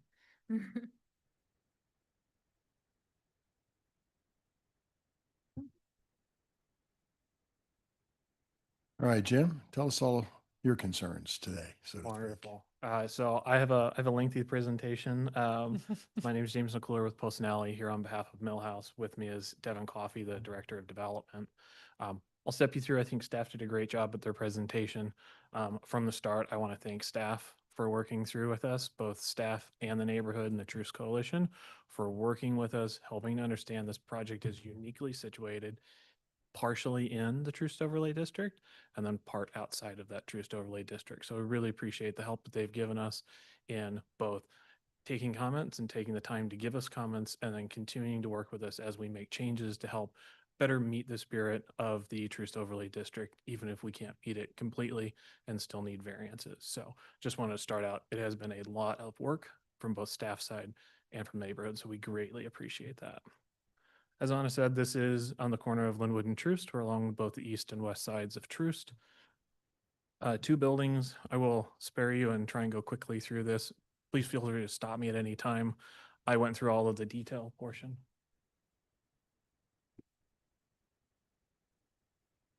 Thank you. So again, as I said, this is partially in and partially outside of the Troost Overlay District, which meant interpreting how those applied and to what portions of the buildings and the sites those code pieces applied became very, very, very complicated. So thank you again to staff for helping us interpret that and figure out how the variances needed to be calculated. Like I said, staff said, we've got about 15 variances, truly about 9 unique variances that we're asking for. Building 1, again, is the entrance. I will, again, try and move quickly through these pieces. Feel free to stop me. On the glass requirement, we have both a ground level glass requirement and a second story glass requirement, differing both along Troost and along Linwood. So again, we're asking for roughly to allow about 30% glass, 24s for the for along Linwood and 32nd Terrace. For the second story, it's roughly 23, about 22, 23%, both along Linwood, Troost, and 32nd Terrace. Again, if you'd like to see all of these numbers blown up even further, I can. But again, these are only a portion of the building that sits within the overlay district, which added some very fun complication for our engineers to calculate. We have the secondary materials. So we are asking for a slight change to the way the secondary materials variance is, but from the staff report. In the staff report, they changed the differences. So initially, as it was requested, we requested a variance to allow fiber cement boarding to be treated as a primary material. I know that's not the way that staff necessarily likes to draft the variances to do those whole changes. And we talked with the neighborhood association. I think Chris will come in. I hopefully he will parrot what I'm saying is they were uncomfortable with setting a precedence of treating fiber cement boarding as a primary material. We are actively working with the Truce Coalition, with Chris, with the neighborhood groups to, again, continue to make changes to the location of the primary materials. So the main part is, right, we would need to provide more brick. Brick is expensive, and putting it creates architectural and engineering challenges as we move things around. So we are trying to find ways to shift brick from different areas of the buildings to better meet the spirit. In order to do that, in order to continue that conversation and the flexibility as we continue to work with the neighborhoods, we are asking that the variance is to allow up to 100% of secondary materials. So that, again, that being solely so we can continue to move brick around and allow those fiber cement boarding to take the place of the brick that's being relocated around the buildings. Again, we understand that there could be some concern from both staff that the allowing a 100% secondary materials could allow for some risk that the buildings change. I believe that there is enough risk, if any of those changes were to happen in that level of detail, staff could tell us that we would need to go back through the process of a development plan review for the MPD. And so there would be a check. It's not the most airtight check, and I will fully admit that, but I think that it's one that staff still has to be able to help add those protections back in so we don't, so that there are some assurances for the community that we're not going to completely remove the brick. I want to interrupt you just so that Sure. I understand. So as I understand, that's request D. Yep. And so is that differently stated than what's in the report? So Yes. can we have a clarification of what you're asking for Yep. and how that would change that so I can have that for Yes. myself for So I will consideration? skip all the way to the back of my Sorry. presentation. I mean, No, that's absolutely. something different. I think I'd like to hear what you're asking for and how Yep. that would change what we do. Absolutely. So on the right side of the screen where it says variances E and then variance D for the two different buildings, Yeah. the above is essentially the way that she has it drafted, or Anna has it drafted for, I believe it's building 1. So there's the percentages of materials that are secondary as opposed to primary. Our request currently is the second, so you can see it's, we just change it to allow materials up to 100%. Alternatively, which I know is not what the neighborhood association would like, and we're supportive of not using this, but is to specifically call out that fiber cement boarding can be treated as a primary material. We are comfortable with either of the two bottom ones, knowing that it will help provide the flexibility we need to continue those conversations, to avoid some of the rigidness, and allow this to be worked through with the community to make the spirit of the overlay district truly shine through. Thank you. And, You're welcome. and I have a response to that as well, but I can do that now or at the end, whatever you guys. Anna, tell us now. Why don't you Okay. just deal with it now? Sorry to interrupt. Absolutely. Yeah, there's- So yeah, see, Steph, we do have a concern with the way that request is written. That would, on paper, allow them to provide no brick on those facades. We also don't agree with writing the variance to have the fiber cement be a primary material for the reasons as he said, that would set a bad precedent. The caveat or like the attorney was referencing, we also don't agree is airtight or would really protect the property in any kind of way. He's referring to like the major and the minor amendments that could occur for a project and when that would trigger re-review by the CPC and the city council. So since there's a condition attached to the case, specifically referencing the primary and the secondary materials and the need for the variance. If the variance is approving 100%, then that's what would be upheld. I believe that a planner would review that as if they got, even though the preliminary plans show something like this, and they got a plan that had no brick on it, but there was a variance attached to the case that approved 100%, they would not think that would trigger a major amendment. Sorry to interrupt, but I No. think that's a big Mhm. change. I think it's Yeah. good to understand it. No, absolutely. And wanted to be full transparency. And I talked to Anna about this Yeah. proposed change ahead of time last week, saying as soon as we were done with the neighborhoods as full disclosure. So just to show you, so here are some of the areas. So the green is where brick will be added and the red areas will be where it's removed. These are comments that we got from the neighborhood association and that it's from Chris Koch, who's online with us.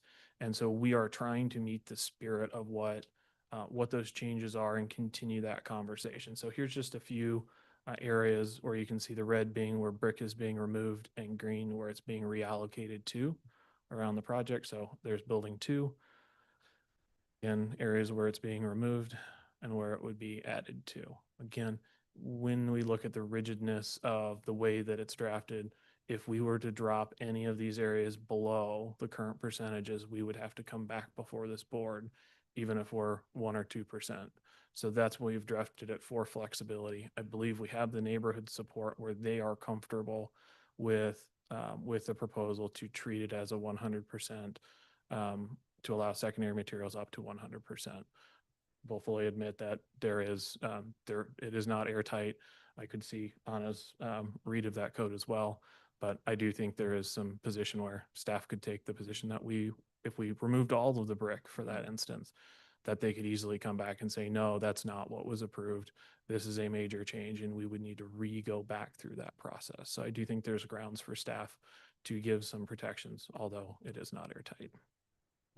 Sorry, and I'll interrupt you real quick. Okay. I mean, we are also in support of relocating the brick and putting it somewhere else. The physical plans that we have right now don't illustrate the red and the green. Yeah. Right, Yeah. right. So again, as the next variance off of that one is essentially the balconies. We're proposing a slight wording change here. In spirit, it's all the same. It's just a call out that we're not providing balconies, just to spell out the particular things. I'll show that to you again as I get to the end of my presentation. But functionally it's the same. We have Juliet balconies. They're not 6 foot in depth. Otherwise we'd be outstretching over into the Boulevard and Parkway area, which would require a bunch of extra items along with issues. So that's for the most part why that's there. Again, this has a trash receptacle that is located along the street. And so that's there. It is technically along a street side and it's not serviced by the parking areas. I believe there is a small access where you see this little 5, but I think primarily it is accessed off of the street.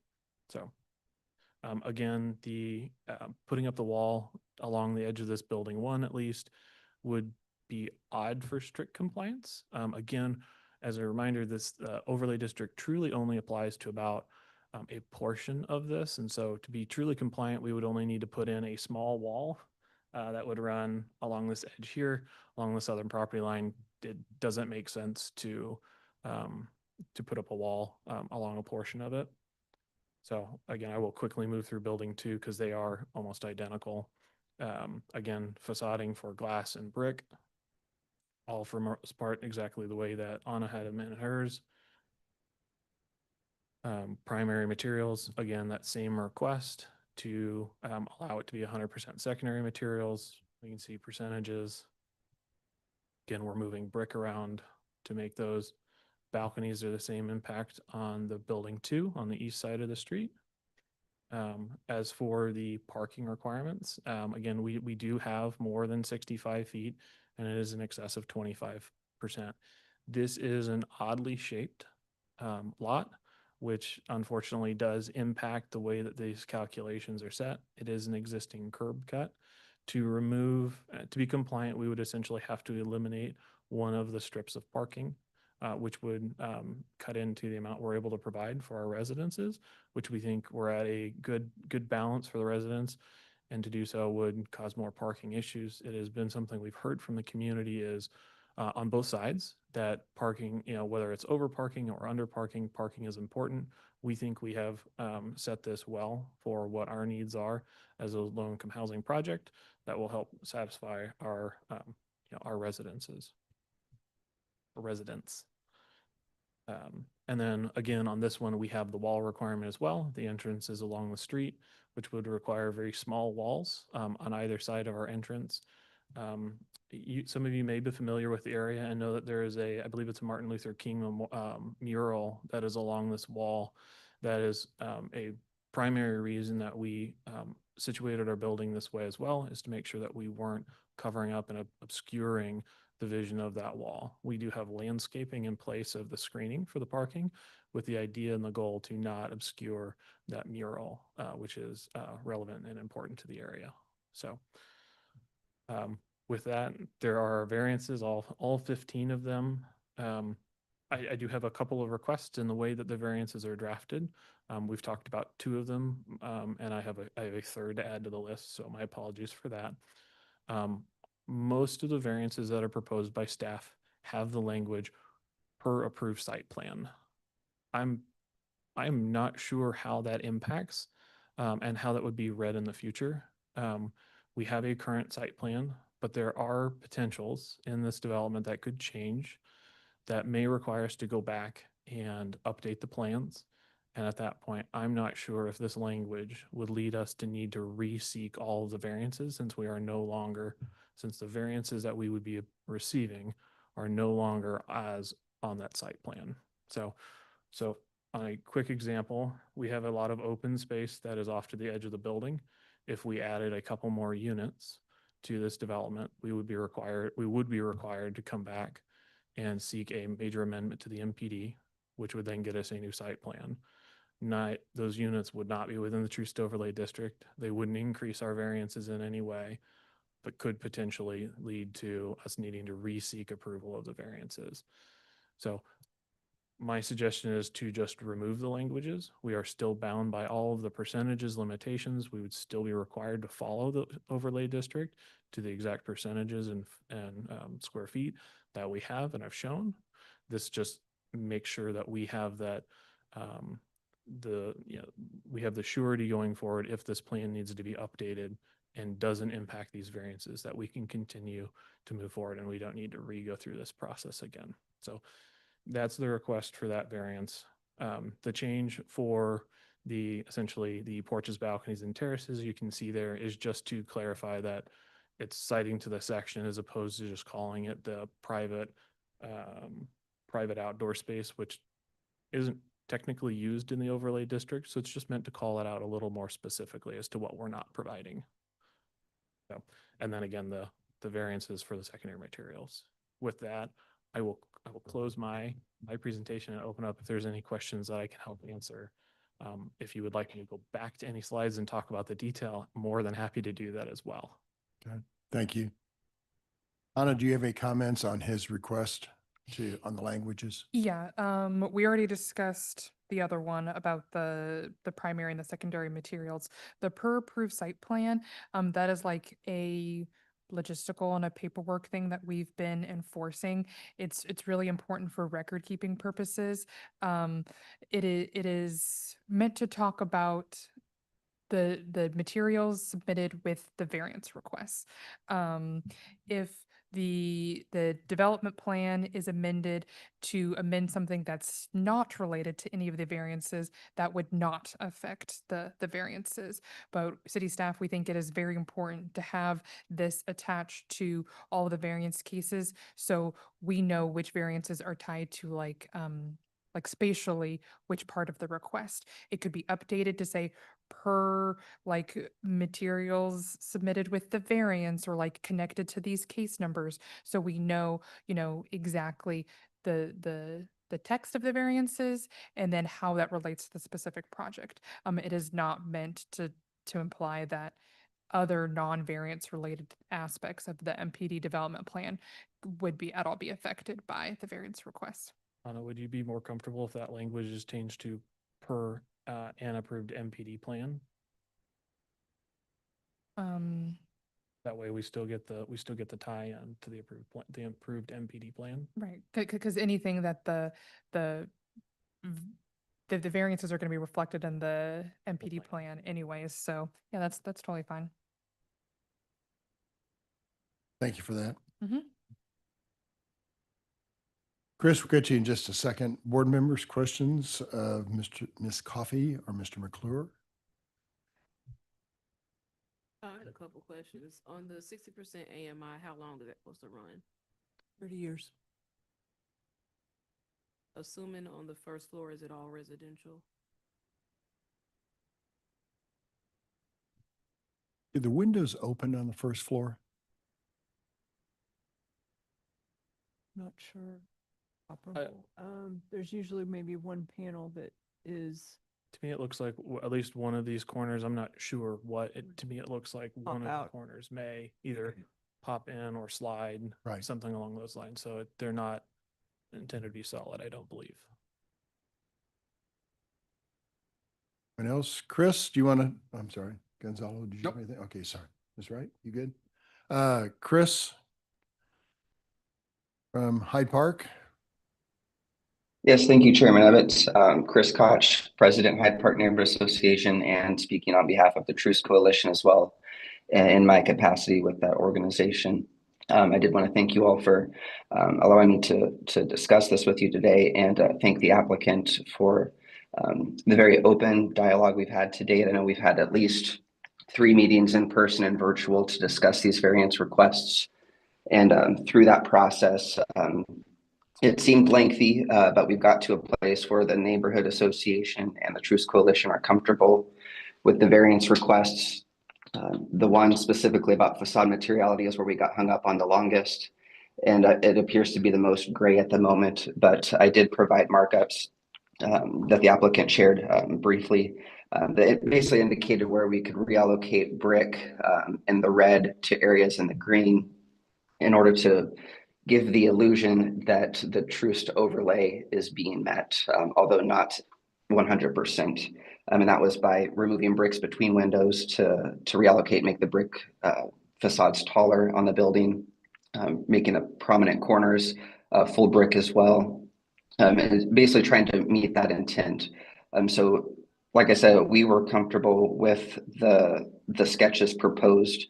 I don't know where that puts us today in terms of getting approvals for the applicant, knowing that the application itself didn't have the same intent that we are planning to proceed with those changes. So I guess that's kind of the discussion where we're at, is what could be approved today based on the intent and conversations we've had with the applicant that would safeguard us from potentially not having any brick like the variance could allude to. But with that said, we are comfortable with those just proposed in the sketches. All right. Thank you, Chris.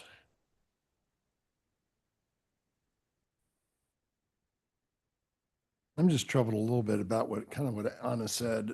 If we grant 100% variance, it could be all fiberboard without any brick. But I know the intent, Mr. McClure intended it would be partial brick, partial fiberboard. And I think that's, or fiber cement, whatever it's called. So that would be my concern, Mr. McClure and Ms. Coffey. But to put a certain percentage on it, I don't think it's fair to you or to anyone else. So We also recommended like a continuance to allow more time for the correct elevations to be submitted as part of this package. But the applicant wanted to proceed forward with the public hearing today. If I could speak. oh, sure, Ms. So Coffey. part of that is because this is actually a second design. We've already redesigned once based on feedback from staff in the neighborhood. So we were trying to save money and not put the architects back through another design process until we have all the feedback and all the approvals in place so that we can do one final design. This isn't an affordable housing project. We currently do have a gap. We've been working with the Housing Trust Fund to get funding to fill that gap, and we're just trying to really manage the spend and keep things down because we're already navigating a funding gap. So we're just trying to be smart about timing of finalizing plans. Thank you. Um, I I think this one is tough as one board member. I think beyond the facade question, just more generally the number and magnitude of these variances seems pretty substantial, and it's tough because um, as the BZA, we don't write the code, we just interpret it. And the merits of the code uh, aside, if a project requires this many variances to be viable, it makes you wonder, you know, why did the council write it in this way to begin with? Um, so it's tough. Uh,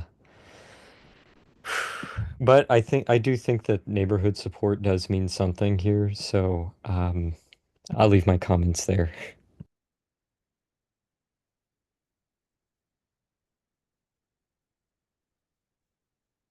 I agree that they're substantial.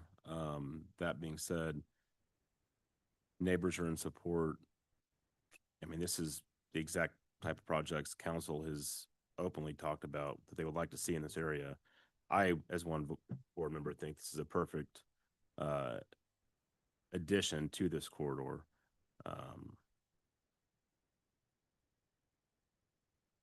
My only concern is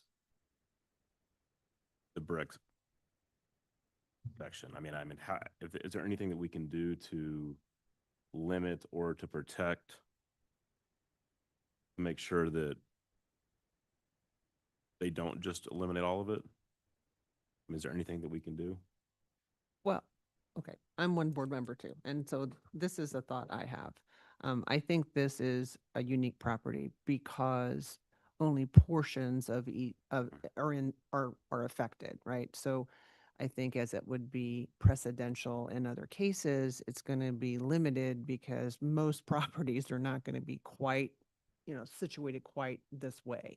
So I think variances might be appropriate in a situation like this because of the uniqueness that you've got the property kind of divided in the middle. Okay, that's unique. And that's always been something this board's had to face, at least the time I've been on it. So I hear what Anna says about the approved site plan, because that is sort of how we kind of hold people accountable.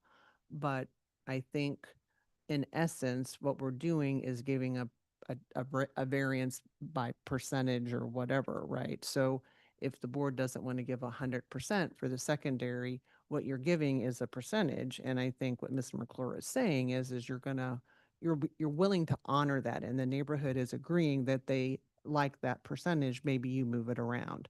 So I think a motion could be made to kind of tailor it such that you say, it's per these plans, subject to the ability to move the brick on the facade such that you're still meeting the percentage. I think you can do that. I think the challenge is, and I'd be happy to pull the slides back up, is some of the brick that is within the Troost overlay district is being moved outside of the overlay district. And so I think that's the problem is, right, truly the variances are to the overlay district. And so as we shift the brick, again, not only is it on a total facade, it is based on what's on the first floor, what's on the second, right? We've got both glass and material elements here that are both treated differently.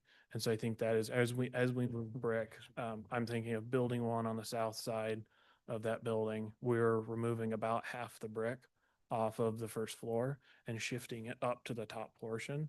And then some of it is wrapping around that western wall, which is outside of. And so the problem with the percentages is that where we're moving it outside of the district, I don't know how to write a condition in there when I'm truly going to be removing the brick from the overlay. And maybe the condition, just thinking off the top of my head, is, some condition. Again, this is an MPD. MPDs have very different minor and major change language I believe that there is one that would capture, it's like a substantial enough change to the plan that would warrant essentially a review. It's a catch-all provision for the city planning and development director. I think that's broad enough where if I did truly remove the brick, that they would have that ability to come in. And maybe that is a condition, maybe that can somehow be blended with the condition where, you know, this, you know, reductions are, you know, it's up to 100% subject to, you know, something. I'm not sure, but So we've admitted Exhibit 10, which provides the new plans for where the brick is going to be replaced, correct? yes. And that's agreed to.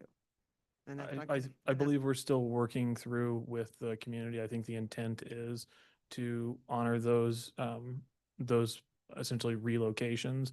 I'm not sure it's in final form. That's what I'm trying to say, because we could reference Exhibit 10 and say, this is what's approved. I mean, how close are you, Mr. McClure? I mean, this is why a continuance might have been your best bet today, but I'm looking for something since you wanted to go forward today, right? Yeah. What does this board have in front of it that's evidentiary that we could rely on and obviate the concerns of the staff? I think if we did the up to 100% and then based on the, you know, the exhibit shown, something along those lines where there's a little bit of flexibility to keep moving. We just don't have percentage numbers as part of those calculations. Again, it becomes a chicken and the egg conversation of, you know, Housing Trust Fund doesn't want to move forward or finalize until we have, you know, entitlements in place because we don't want to obligate funds from an otherwise ready to go project where we don't even have entitlements. Same thing where, you know, on the LIHTC side at the Missouri Housing Group, they want us to have entitlements first, and then, you know, everybody wants to be the last vote of approval. And so we end up in this chicken and the egg. Well, how do we cover our gap? All of these changes increase costs and do those things. And so we end up where, you know, unfortunately, we need to ask for some help to get us across the board. I think if we can draft a condition that gets us to, in the spirit with still some flexibility as to those plans that were shown with the green and red, I think that would probably satisfy us. But I think, you know, the idea is we still need that flexibility where we could drop the percentages where we're truly just shifting the brick around.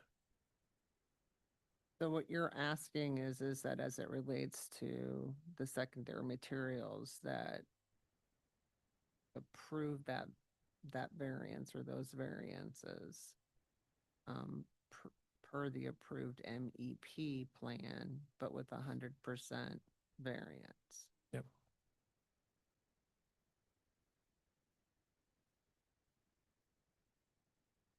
Or we could also reference Exhibit 10 Yeah. to further clarify what we meant by that. Yep. Okay, so which variances are those? Bring that back up again if you don't mind, so I can see those. I'm gonna try to Why do don't you- this through. I don't know. I don't know what I want to do, but I want to see it. So that is building 1's variance E, building 2's variance D. And city staff is in support of referencing Exhibit 10, you know, to understand the proportionality of what could be approved Right. with under those two variances. So it's something like I was talking about, you would agree with. Yes. Okay.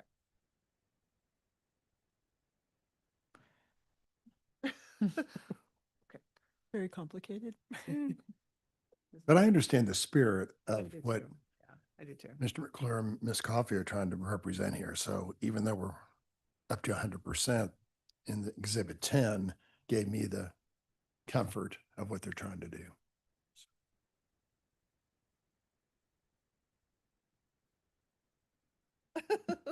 Jazz, do you have any other comments, or Chris? Yeah, I just wanted to say it is worth noting that some facades will require that 100% variance because the Troost corridor overlay does require brick on the first facade of those interior parking lot facing elevations. And that's where we've pulled all of that brick to be on the Linwood elevation, because what we're trying to avoid is not having a development that has very clear divisions of what's in the overlay and what's not, and having those divisions of materials. So we're looking for consistency around the whole development, and in order to achieve that higher brick proportion on the Linwood facade specifically, those interior face elevations that face south into those parking lots, those were where we see the 100% variance. And it gets pretty granular when we try to divvy up these variances per facade, especially when each building has 8 or 10 facades on them. But the Truce Coalition and the neighborhood is supportive of that Exhibit 10. And remind me, Anna, on variance F and E on the, his additional red languages. Oh. Did you have a problem with that? It's just to call out. It's just to call out, specifically it has to list. do the outdoor spaces. Oh, putting that list back in the variance language. Yeah, that's fine. Okay. More questions, anybody? Anyone in the audience, live or virtual? Any other comments? Hearing none. Ms. Otto? I'm going to try this and see what everybody wants to do. Okay. All right. Now, do we want separate motions in each case, or can I do these all globally since this is all kind of connected? I think we would appreciate case 27 to be read as one motion, and then 28 and 30 to be another one. Okay. So, all right. So it's like, so case 27, variances A through H, considering their amendments, if you would like to accept them. And then cases 128 and 130, variances A through G, considering what other amendments you would like to make.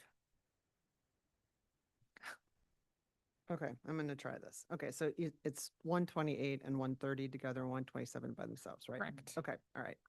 So I would make the following motion in docket item 3, case number 128, and docket item 4, case 130. I move that the board grant variances A through G, subject to the following changes. As it relates to the variance to the Troost Quarter Overlay District building element standard to permit a residential building, I move that we add the language that does not provide residential housing spaces listed under section 5 point Roman numeral 2 of the Troost Overlay District, which includes porches, balconies, stoops, patios, or terraces. I also add the exception to the staff report that as it relates to the variance as to the Troost Quarter Overlay District architectural material standards to permit that we qualify that secondary materials up to 100% of the building facade be allowed, subject to the approved MEP plan and the information provided in Exhibit 10 provided by the applicant today and admitted by the chairman. Thank you, Ms. Otto. Very detailed. Thank you for that. Are we okay with changing the other one? It's per an approved MPD plan for the top one? That's all what variances? that's what I already did. That's what I said, and said it would be per the approved MEP plan. I had that in there. Okay. Yeah, that's for all variances. Yes, Yeah. yes. Cool. Thank you. Motion, second from Mr. Meyer. Otto, Aye. Wright, Aye. Hayes, Jazz? Aye. Meyer, Aye. Ebbets. Aye. Those variances are granted in those two case numbers. Ms. Otto? Then in Don't docket, change anything. I know, in docket number 10, case number 127, I move that the board grant the variances A through H as outlined in the staff report, subject to the same changes that I just reported in the prior cases. Sounds good. I have a motion and a second by Ms. Wright. Otto, Aye. Wright, Aye. Hayes, Aye. Meyer, Aye. Ebbets. Aye. The project is approved. Good luck with it. Look forward to seeing it in a couple of years. Thank you, commissioners. We appreciate your time. Thanks, guys. Thank you. Thanks very much. Thanks again, Chris, for coming before us. Thank you, Mr. Chair. We're going to take a quick 10-minute break max. We'll be back here at 1:20, or excuse me, 11:25. Where did it go from my computer? Yeah.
Skip 5. Are we gonna skip 5?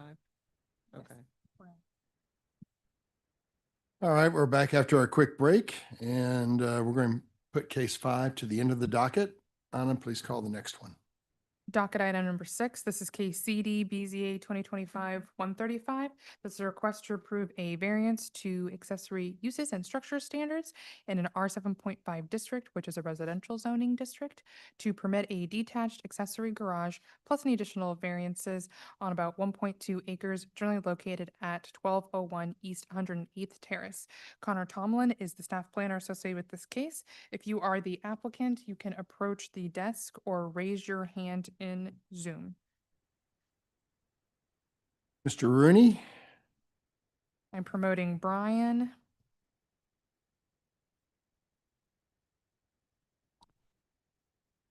Brian, turn on your camera and microphone when you can.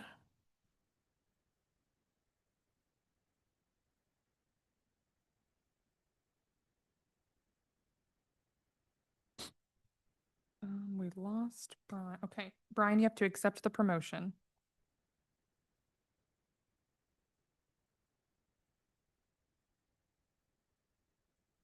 Brian has been connected. See him yet. Brian, please turn on your camera and turn off your microphone. You have to change the view for us. I think that's part of it, right? No? Unmute. Can you hear me now? That's great, Brian. Do you have a camera too? I do. I think you're lighting up. No, you're I not. know how to do this, but oh, I'm seeing it here.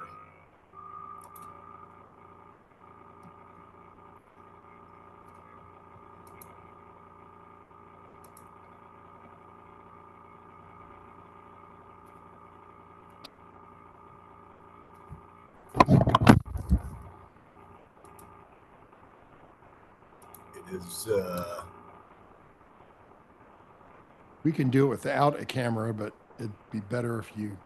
yeah, I'm doing it, and if I click allow while visiting the site or allow this time, it's just not going to it. So I'm not sure why. Okay. Let's just continue on. Okay. Trust you here. Please raise your right hand to be sworn. Do you solemnly swear or affirm to tell the truth and nothing but the truth in this meeting today? If so, say I do or I don't, along with do. your name and address. I do. Brian Rooney, 1201 East 108th Terrace, Kansas City, Missouri 64131. Great. Thank you, sir. There's a list of administrative exhibits labeled 1 to 9 that are associated with your case today. Do you have any questions on those? And if not, do I have your permission to admit them? You do have permission to admit them, and I sent just shortly ago one additional document to Connor. Yeah, that came in as you guys were calling the case, so it's obviously not in the presentation. It looks like it's a screenshot of Doodle Earth. It looks like. But you probably have that already, Connor. I mean, I have an aerial from Parcel Viewer, not necessarily from Doodle Earth. I'll go ahead and admit Exhibit 10.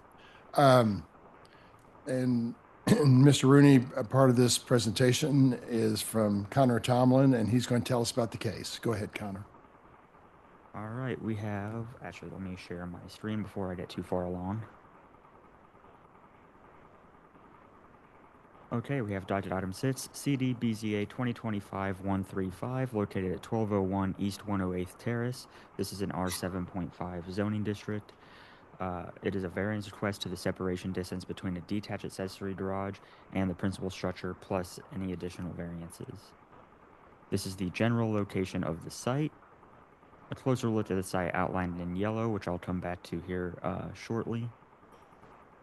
This is the site plan that was provided. And then this is the survey site plan that was provided. This is a image prior to the garage construction. These are images of how it exists now. And you'll notice within the staff report, it was mentioned that this was brought to staff's attention through a notice of, they received a notice of violation for constructing this without permits, and it's going through its processes now.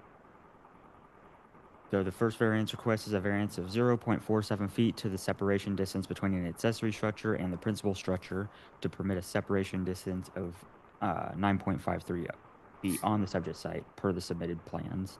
That's a 0.47 foot change or 4.7%. A substantial change to the character of the neighborhood is anticipated as the character of this neighborhood indicates that properties with detached accessory structures appear to be compliant with separation distance requirements from a visual standpoint. The difficulty could be obviated by moving the garage to a compliant spot that meets separation distance requirements. The second variance request, which I'll go back to the aerial view here in a minute, is a variance of complete deviation to the location and design requirements for vehicular use areas in residential districts to permit gravel on the subject site per the submitted plans. This is a complete deviation as gravel is not permitted. A substantial change to the character of the neighborhood is anticipated, and gravel is generally not seen in this neighborhood. Google Street View appears to show what could be gravel on a couple of nearby properties. However, without being there, it's hard to say. This all said, gravel is still not permitted in residential districts and should be removed from the subject site entirely. The difficulty could be obviated by removing all gravel from the site. I wanted to go back here where you can see, so this front portion here is now paved based on these pictures here. However, it does appear that gravel does extend back through the site. It's unknown if there was ever a curb cut here. I'm sure the property owner could explain that a bit.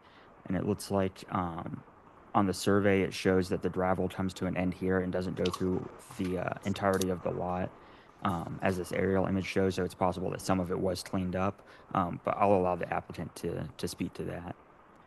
And that concludes my presentation. Questions of staff, Mr. Tomlin? See none. Brian, why should we approve your request today? So let me just give a short background relative to this. The home, this was a new home or a refurbished home I purchased October 23.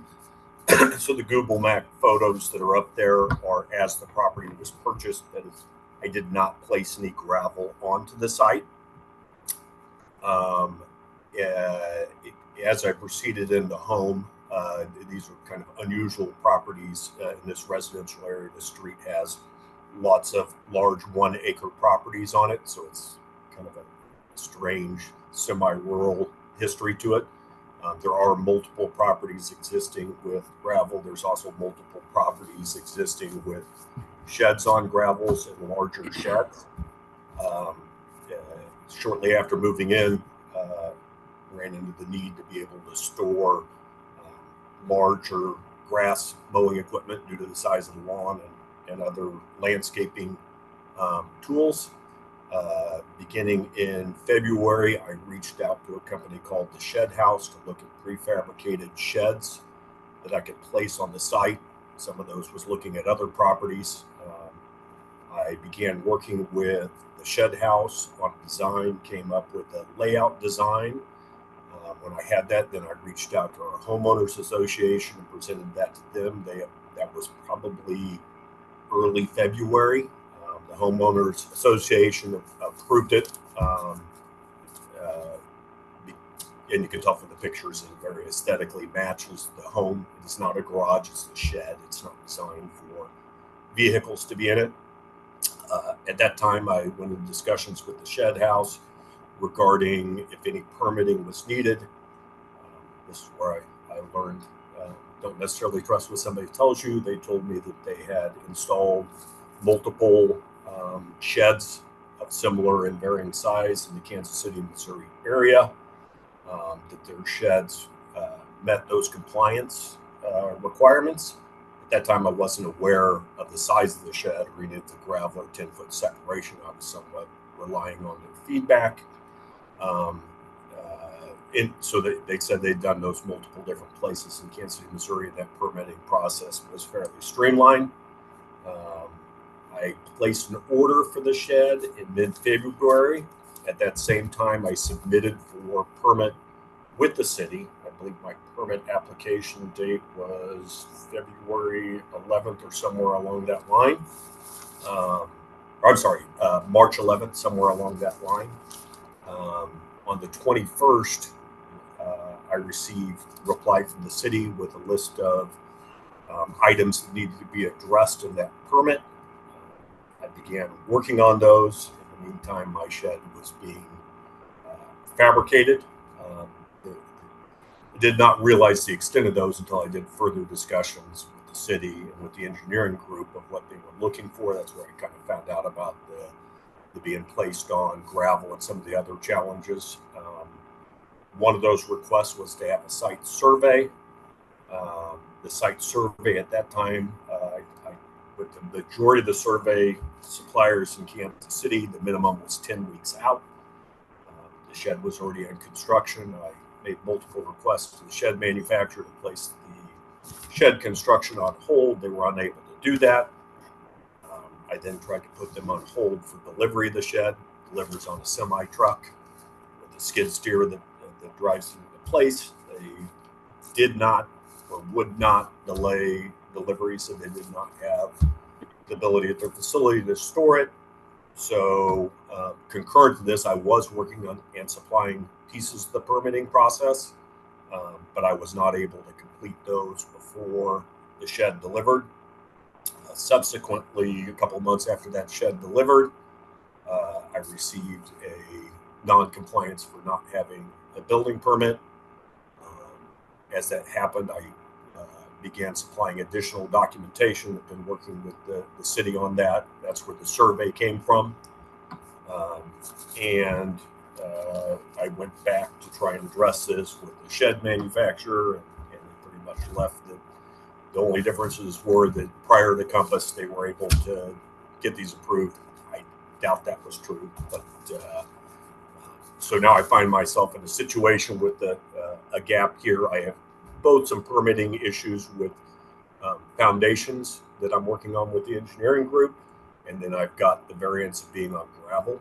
I sent a updated picture of Google Maps, so you can see that despite the original being extensive gravel on the site, I have made significant improvements to landscaping, grassing, shrubs all around the property, fencing around the property. It pretty much masked with the shed and the fencing on the fronts. There's no and the addition of pavement. There's no visibility from street level that there is any gravel on the property. I've taken down some of the hedges and things in the back of the property. Some of the grass has grown in where there is gravel, but there are gravel at the back of the garage. Most of that is not visible by any neighbors. That street, there was a question of where that went to. The city at one point was going to put a street through there. They only did a partial. It ends at my property, so that is not really a entry exit. It does enter onto the end of the very street, but it's not designed to be a street entry exit. It's currently fenced in as of today. And so I guess the first was, it was not my intent to skip the permitting process. I was trying to be compliant first with my homeowners and then through the permitting process. I did make the mistake of thinking that that was going to be a natural thing, and the advice I received from the manufacturer was going to be the way it worked out. It did not. I over time will plan to try and address some of the gravel situations, but because of cost and other items, that's a progression. But certainly the house looks significantly better in terms of aesthetics and curb appeal, and also relative to homeowners association's current state. So I'm asking for the allowance for the position of the shed and the fact that it's on gravel to be accepted as variance. And then I will continue to work with the city on the other components relative to the shed for engineering compliance. All right. Thank you, Mr. Rooney. Any neighborhood opposition from your neighbors, either east or west of you? Not for me. I've spoken with all of them. They're all happy with the changes. You kind of started the permit process correctly. It didn't, That's a really minor variation on the distance between the house and the shed or garage. So the gravel is another issue, but I leave it to my fellow board members to answer to those. Mr. Rooney, this is Teresa Otto. I have a question about the gravel. Yes, So ma'am. is the backyard completely fenced in such that you can't exit on where that gravel is currently located? Correct. All sides of the back of the property are fenced. And how much, you didn't provide us any photographs today of the existing condition. How much of the gravel, I know the front drive is now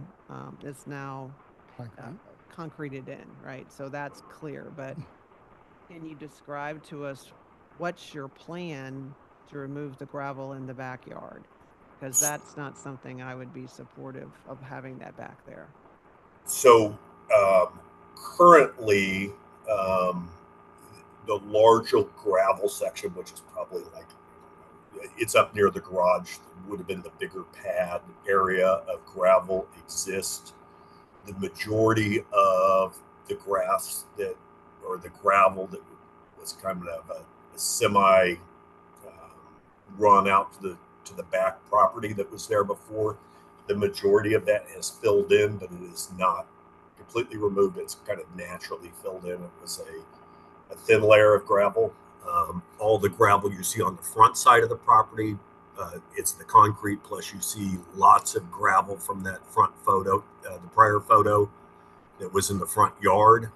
That has all been removed, backfilled with dirt, and is currently, you can tell from there, is grassy. So my intent is somewhere in the next 1 to 2 years to deal with those additional gravel sections on the backside of the facility, or on the backside of the building.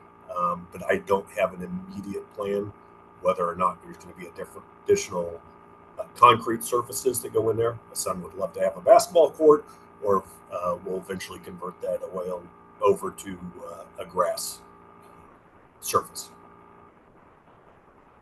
Okay, so I'm one board member, but I'm concerned about leaving gravel in the backyard.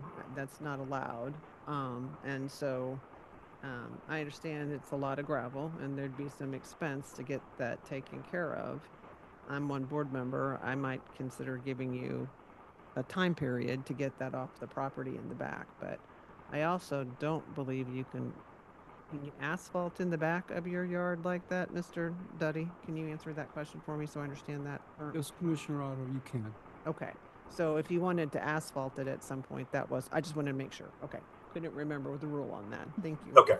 All right, so again, I understand it's a lot and you've done a lot to this house. I mean, but the gravel does need to go in total. And so, I'm a board member, but I would be supportive of giving you maybe no more than 2 years to try to get that off the property.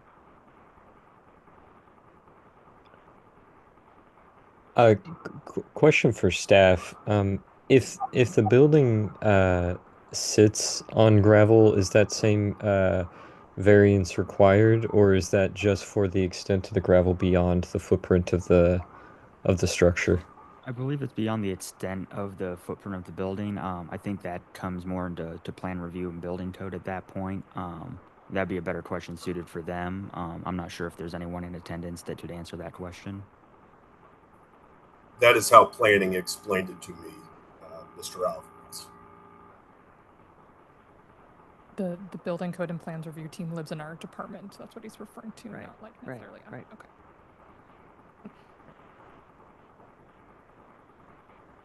Questions, anybody? Anyone else? So again, Brian, I think you heard from Ms. Otto that we're concerned about the gravel, but we'll give you a couple of years to get that remedied. Do you have comments on that? That would be acceptable. So I don't know that we necessarily need like a continuance or anything for this. Could we just approve variance A and deny variance B? Well, we're giving him a year or a couple of years to remedy variance B. I I think you would want a condition on the denial of B, I think, if, Mr. Hayes, if you want to do that motion. What would that condition look like? I think you would just say that you would grant variance A, but you would deny variance B, but allow with the condition that the applicant get the gravel removed within 2 years from today's date.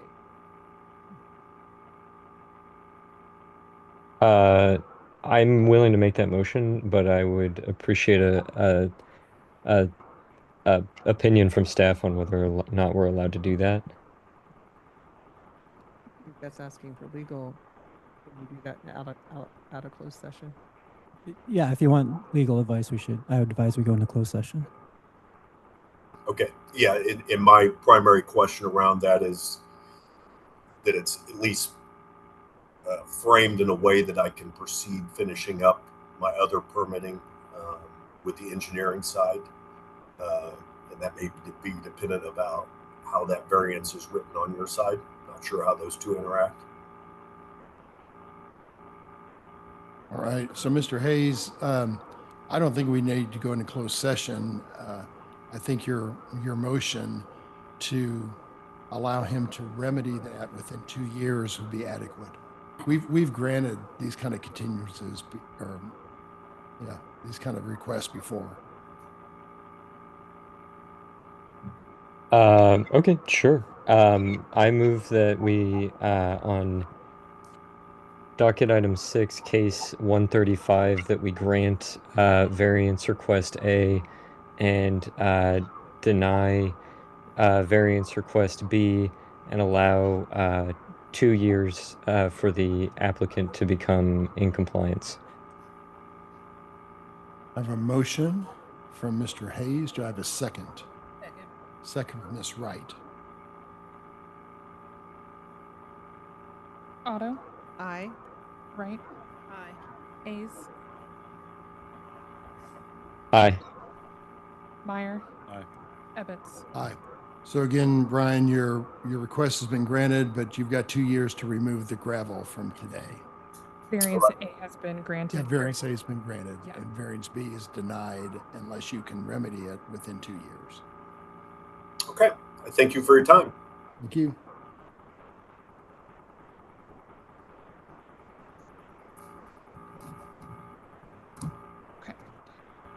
Docket item number 7, this is case CD BZA 2025-136. This is a request to approve a variance to the separation distance between a detached accessory structure and a primary structure, plus any additional variances on about 0.2 acres, generally located at 632 West 61st Street. Connor Tomlin is the staff planner associated with this case.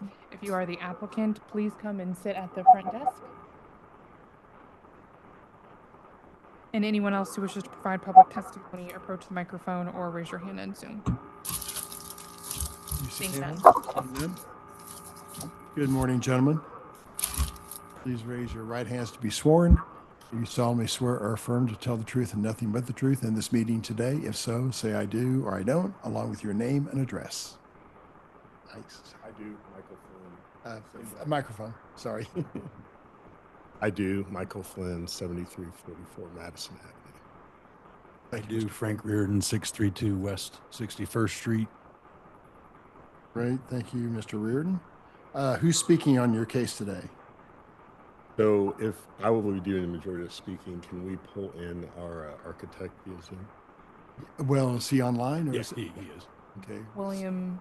Well, yes. William. Got to swear Will in just a second.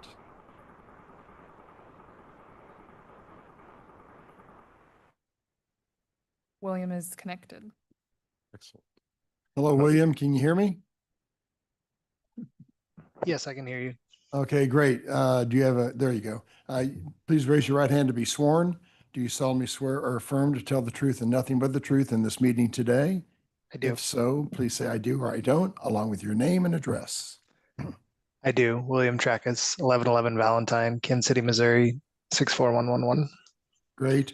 And did I hear, Mr. Flynn, are you talking on the case? I'm the general contractor. This is the property owner. Okay. Williams, our architect.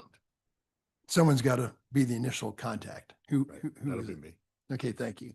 There's a list of administrative exhibits labeled 1 to 9 that we need to admit for your case today. Do you have any questions on those exhibits? And if not, do I have your permission to admit them? Please. Great, thank you. Part of that is a presentation by Mr. Tomlin on your case. Okay, we have docket item 7, CDBZA 2025-136. It's 632 West 61st Street. This is an R6 zoning district. The variance request is to the separation distance between the principal structure and a detached accessory garage, plus any additional variances. This is the general location of the site and a closer look at the site itself. This is the site plan, and then on the right-hand side, it's zoomed in a little bit, but you'd probably zoom in as much as you need on the staff reports. This is the elevation, and then this is the building sections. So I did have a note here because in the staff report, I had a height variance in there. However, I talked to plan review and permits group to make sure that the interpretation of the height measurement is correct, because I don't want it to be incorrect and then they have to come back later if it were approved today. So the distance from grade to the top section that you see here is 19 feet 1/2 inch. And then from this top plate here to the ridge is 3 feet 1 inches. The way that the height is interpreted is between the midpoint between that top plate and the ridge. So that 3 feet 1 inch divided by 2. So you'll take that 19 feet 1/2 inch and then 1 foot 6.5 inch to get 20 feet 7 inches, which will result in a 4 foot 7 inch variance, which is different than what I had stated in the staff report initially. So that moves us to the variance requests. Variance request A is a variance of 1 feet 11 inches to the separation distance between a detached garage and the principal structure to permit a separation distance of 8 feet 1 inch on the subject site. That's a 19.17% change. I do want to go back to the site plan. The reason this was brought forward for the separation distance is because there is an easement in the rear yard that they cannot build over. So now going back to that variance request A, that second section, a substantial change to the character of the neighborhood is not anticipated. Per the surrounding case history and doodle map analysis, many properties in this neighborhood appear to have detached garages of similar size and placement compared to the current proposal today. The difficulty could be obviated through a change of design, such as reducing the overall length of the detached accessory garage to remain compliant with the 10-foot separation distance.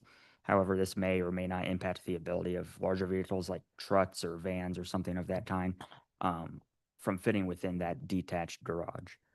Variance request B is what I had just explained, a variance of 4 feet 7 inches to the maximum height of a detached accessory garage to permit a maximum height of 20 feet 7 inches on the subject site per the submitted plans. There was supposed to be a percentage change there. Obviously, it didn't make it in. I apologize about that.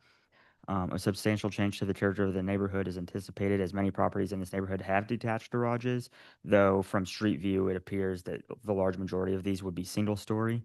The difficulty could be obviated through a change of design, such as reducing the overall height to the maximum 16-foot requirement that's allowed. And that concludes my presentation. I'm open to any questions. Questions of Connor? Anyone? Seeing none.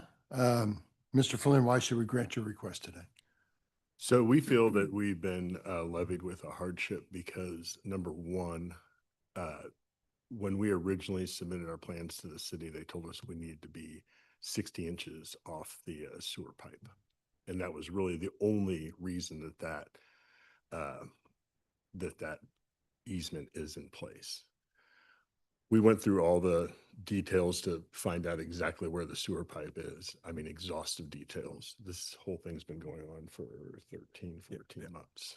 And we cambered the pipe and ran a wire down it and traced it from the top and found out exactly where the pipe was.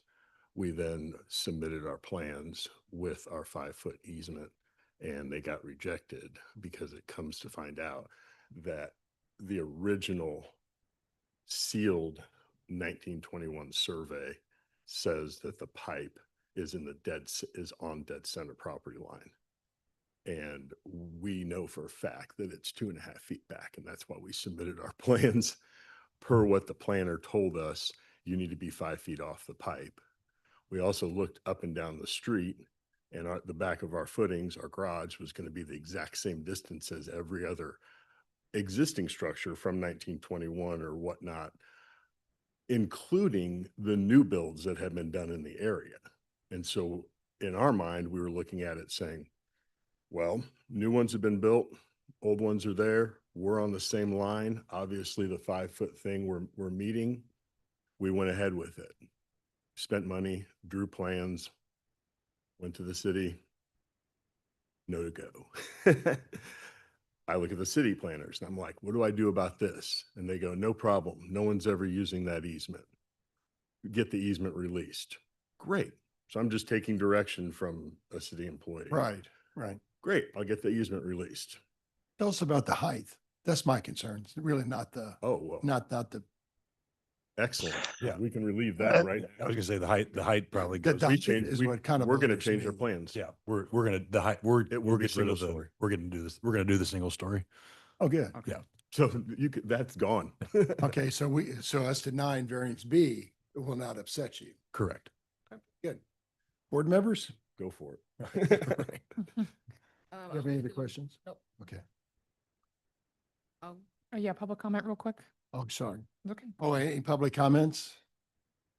Seeing none. Okay, thank you. Thank you, Anna.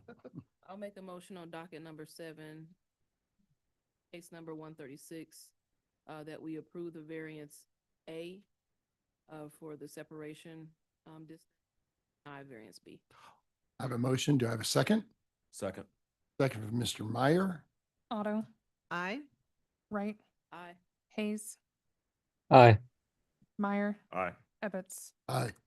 Thank you very much. And Mr. Tracus and Mr. Reardon, you didn't say much, but it's over. Thank you, guys. Appreciate Your it. project is approved. Thank Thanks, you. guys. Thank you. Okay. We have docket item number 8. This is case CD BZA 2025-134. A request to approve a variance of the maximum size of an incidental sign, also referred to as a wayfinding sign, in an M2-3 district, which is an industrial district, plus any additional variances on about 30.1 acres generally located at 11200 North Congress Avenue. Conler Tomlin is the staff planner associated with this case. If you are the applicant, please approach the desk or raise your hand on Zoom. I see them online. I have, and Ms. Byers is connected. Good morning. Good morning. See anyone else out there, Anna? No one else has raised their hand on Zoom or approached the microphone. Please raise your right hand to be sworn. Do you solemnly swear or affirm to tell the truth and nothing but the truth in this meeting today? I do. And please state your name and address for the court reporter. It's Renee Spires, and my address is 1401 Northwest 38th Street, Kansas City, Missouri, 64116. Thank you. Mhm. Renee, there's a list of administrative exhibits labeled 1 to 9 that are associated with your case. Do you have any questions on those exhibits? And if not, do I have your permission to admit them? You have my permission. Great. Part of that is a presentation by Connor Tomlin on your case. Connor, tell us all about it. Okay, we have docket item 8, CD BZA 2025-134, located at 11200 North Congress Avenue. This is an M2-3 zoning district. The variance request is to permit several incidental signs that were constructed previously without permits, both to their height and size, as far as square footage area is concerned, plus any additional variances. This is the general location of this site. This is a closer look at the site itself. The next few slides are the signage. You can see the before here on the right and the new signage here. It's mostly a reface. However, as I said, these signs were previously unpermitted, so they're still out of compliance, even if they're just trying to reface what's already existing. So like I said, these are all just plans for individual signs around the site, incidental signage. So the variance request is a variance of 7.3 square feet to the maximum square footage of incidental signs S2 through S6 as shown on the submitted plans, to permit those signs S2 through S6 at a size of 13.3 square feet on the subject site per the submitted plans. Again, that's a variance of 7.3 square feet or a 121.66% percent increase. A substantial change to the character of the neighborhood is anticipated. The signage that exists at the site, at least based on Google Street View appears to have been placed there since at least 2012. But this said, it's staff's stance that non-permitted signage should not be rewarded to remain as they are due to their time of existence and should be expected to conform to all code requirements. They could just be brought down and reconstructed according to Chapter 88. The difficulty could be obviated by removing the non-permitted signage and placing new signage at the size that would be compliant. Variance request B is a variance of 2 feet to the maximum height of incidental signs S2 through S6 to permit those signs at a height of 5 feet on the subject site per submitted plans. That is again 2 feet increase or a 66% increase. Same thing as last time, substantial change to the character of the neighborhood as anticipated. Signs that were not compliant and not properly permitted should not be rewarded to remain due to their time of existence and should be expected to conform to all code requirements. That concludes my presentation. I'm open to any questions. Thank you, Connor. Board members, any questions? Renee, why should we approve your request today? Well, unfortunately, we did not know that they were not permitted, so we didn't do that, thank goodness.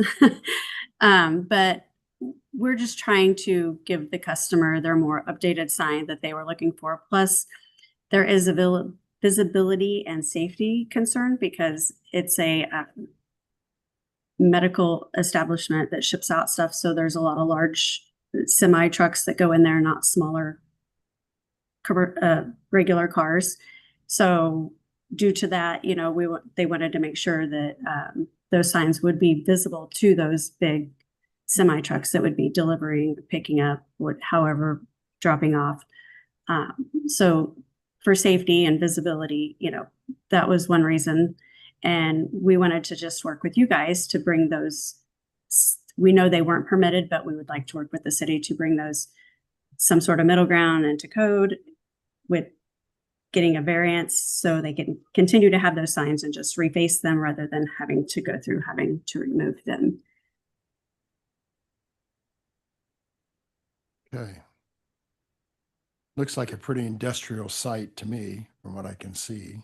It is. And there's everything around there is big industrial like that. Right.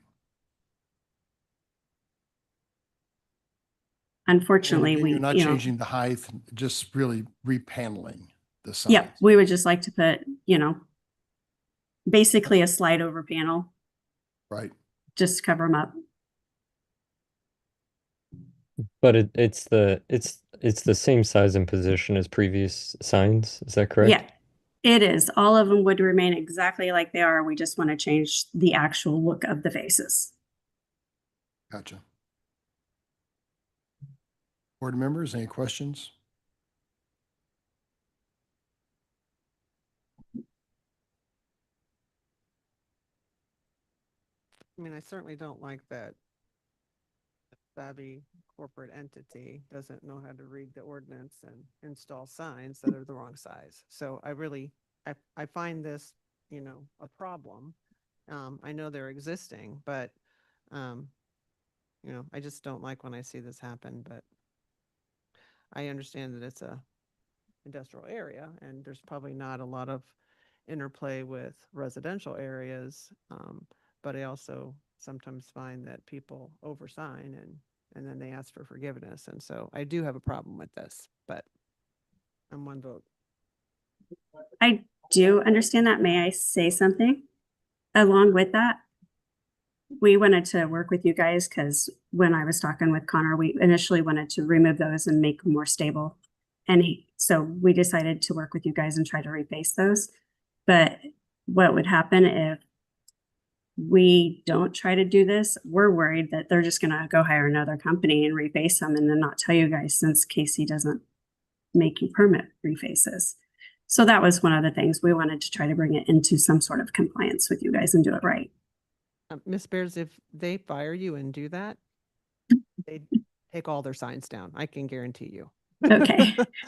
I would appreciate that, please. I just, see, that's what I'm saying. I just don't appreciate, and you're telling me that this company has an attitude of disregard, and that is making me feel even less inclined to grant what they're asking today. Not the first one. We ran into another one that it did happen to.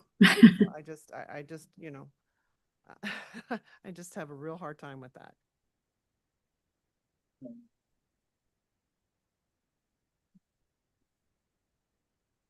Would there be a middle ground of not going completely 3 foot that maybe we could shorten the poles that are already there somehow and still have some safety? I mean, I'd be willing to give you a continuance on this case to go back to them and see if they could shorten these in some way. And then I would feel like maybe they're trying to be a good citizen of this city and follow the ordinances like everybody else. But again, you need 4 people to give you what you want today. I'm one Right. person, but I'm making it very clear how I feel right now. Sorry. I understand. I also think for a safety standpoint, we need to, I mean, maybe there's a reason that it's so tall and the company information is on the top of the sign. There's nothing below it. I'm not sure. I mean, I think we need to understand, and it looks like 50% of the sign's going to be empty. Our understanding was because of the semis that come in and out, because there's no Sure. small sedan vehicles. It's all big semis. Why couldn't you make the sign half the size and still have the sign that height? I mean, there's a way to get rid of the square footage. I mean, that's the thing. I mean, you have a lot of blank space here, right? I mean, I don't know. So, yeah, I'm more inclined for continuance than a vote today, but. Yeah, I personally, as one board member, I think we have 2 variances in front of us. One's the square footage, one's the height. The magnitude of the height change is less troubling than the square footage, and some sort of reduction in the square footage, like removing some of that empty space, might be a good direction. Do they occupy the whole building? They do. I was up there to put our sign in the window. It's locked down like Fort Knox. But again, I mean, this building is now on the city's radar, so I can tell you that someone will be back out there, right, Mr. Duddy, to check that out. Sorry. If we granted a continuance, how long do you need, Miss Renee? We would have to get with our customer and see what they'd be willing to do. Maybe a couple weeks. I mean, we could probably Well, I make the mean, next. our next meeting is the 22nd, or we could put you into November, which would be the 12th, I believe. We could probably get something going by the 22nd. What would the city like to see? I mean, total compliance, obviously, of reducing them down to the 3 foot, but what would be the middle ground that would please the city? Well, you have to come to us. We can't tell you what to do. Well, okay. Well, But I think mean, you I get heard- that, but I think you heard the height wasn't too much of an issue, the square footage of the sign. So I'm thinking that it really takes till November 12th to give you time to consult with your client and come back with a plan. We could do that. it. Yeah, because the signs have been sitting there for 11 years or 12 years, so. Right. Okay. So it's your call. Do you want to do November 12th or October 22nd? Let's go November 12th, just to be safe, so we can make sure drawings are done. Great. I have a motion to continue this matter until November 12th. I have a motion. Do I have a second? Second. Okay, motion by Otto, second by Mr. Meyer. Please call the roll. Otto, Aye. Wright, Aye. Hayes, Aye. Meyer, Aye. Ebbets.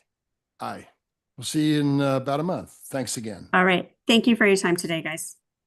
Back to number 5, and then we're done.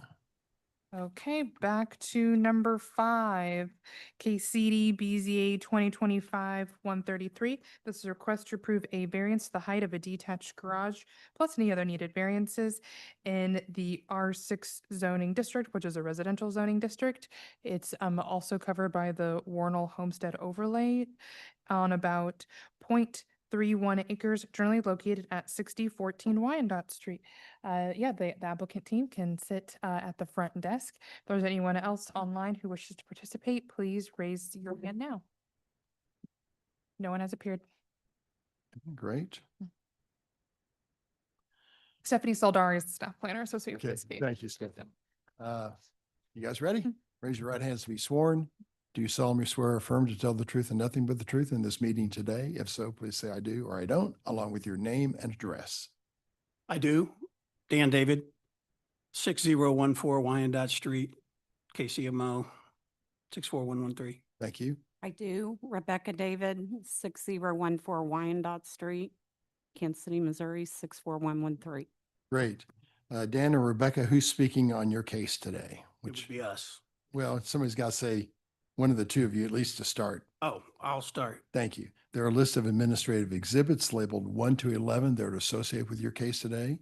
Do you have any questions on those exhibits? And if not, do I have your permission to admit them? No questions, please do. That's admitted, along with Stephanie Saldari to your left is going to give us the staff presentation.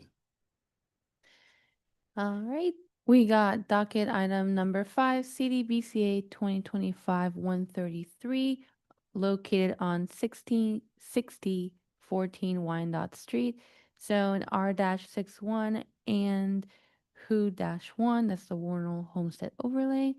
The applicant seeks a variance to the accessory structure standards to permit a larger height for a detached garage in the Warnell Homestead overlay district.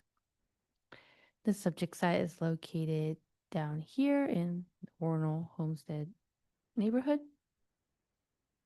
Highlighted in yellow here of Wyandotte Street is the subject site. This is the existing detached garage that will be torn down and reconstructed with the proposed one. This is a photo of what the house looks like.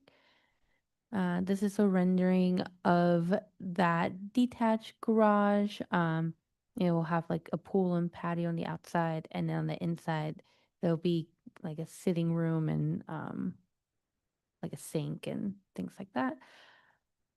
So highlighted in the red is the actual structure. And then this is that patio and pool on the outside. This is just zoomed in, so you see here the garage part and then like the recreational area. And this is the second floor. And then this is the height.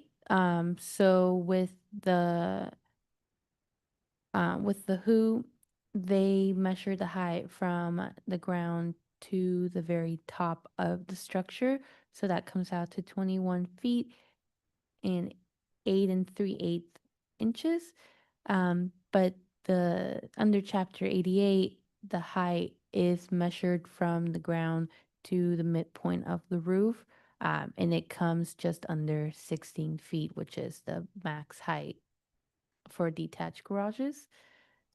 So we're looking at one variance today of 5.69 feet to the accessory building standards to permit a height of 21.69 feet for proposed detached garage on the subject site per submitted site plan. This is a 26.6% increase. A change to the character of the neighborhood is not anticipated. There is a variance for the height of a detached garage that was granted at a property on the same block face. And then there was a similar variance granted within the neighborhood a few streets to the north of the subject site, and that was my variance from 2 years ago for a detached garage. And the difficulty could be obviated if the height is lowered to meet the 16-foot height requirement. And that concludes my presentation. Anybody have questions of Stephanie? Do you recall the variance that we gave a couple of years ago? Was that a height variance? Yeah. All that variance amount? It was about the same. I think it's probably like 20 or 21 feet max. All right. All right. Mr. and Mrs. David, tell us why we should grant your request. Aside from being really great people, I'll Yeah. go into, we decided on this, we moved to Brookside because we love the architecture of it and the neighborhood feel you get out of it from the suburbs. So when we moved there, we had a structure in the back that is technically a garage. It's a one-car garage and it does not serve our purpose for safety. Because if anyone ever looks at any of the social media next door, anything like that in Warnell Homestead and surrounding areas, including our son's car one year, but they're getting broken into and stolen and what have you from the street and driveways. So safety was paramount is what we were looking to park our cars. Right now, we park in front of the house underneath a portiche or a laning structure. So, you know, we felt safety was paramount is to have it inside of a locked garage, both cars. And then, you know, behind a locked gate that secures the backyard. The use of space, we moved to Warnell Homestead area. We love to entertain and we do so quite often in our backyard, being neighborhood parties, being friends and family that we have over. And we also wanted to add to the appeal that we have back there with, there's no running water, anything like that back there. We would like to have that back there, an additional bathroom. And then basically an all-purpose area to entertain from. So, and also for the second structure is I work out of the house. And I would love to have a office space, multi-purpose space that, you know, is away from the distractions that you find in the main structure or the main house.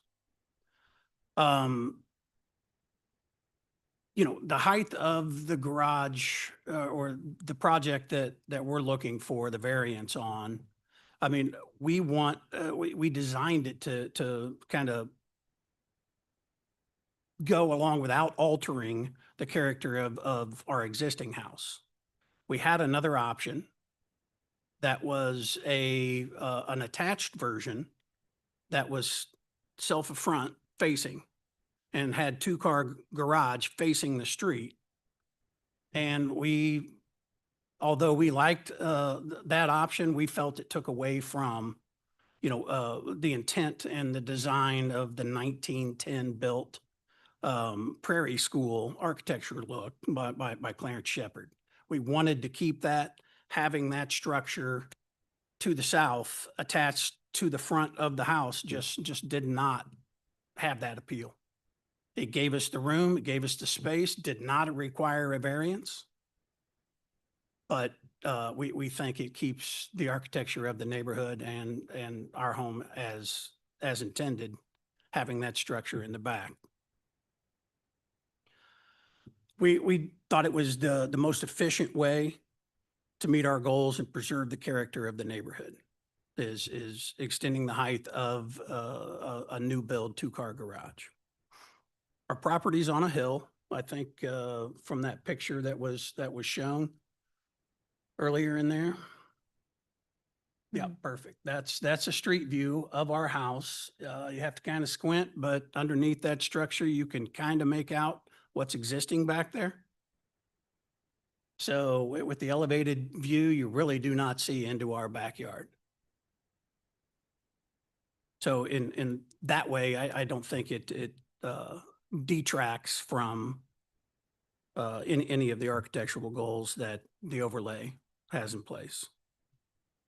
Including with our build will be redesigned landscaping. We'll keep those trees and such that are in front that protect and beautify our property.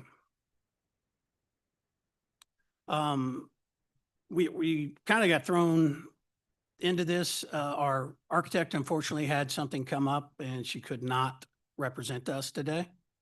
So we learned this yesterday. So, and us being novices at this, we're kind of doing the best we can in that regards to understand. So we did go out and get letters from our neighbors, specifically to the north and south, the ones that would be most affected by sightlines and construction, and had them notarized and everything. They're just not submitted. So I don't know where to go from there.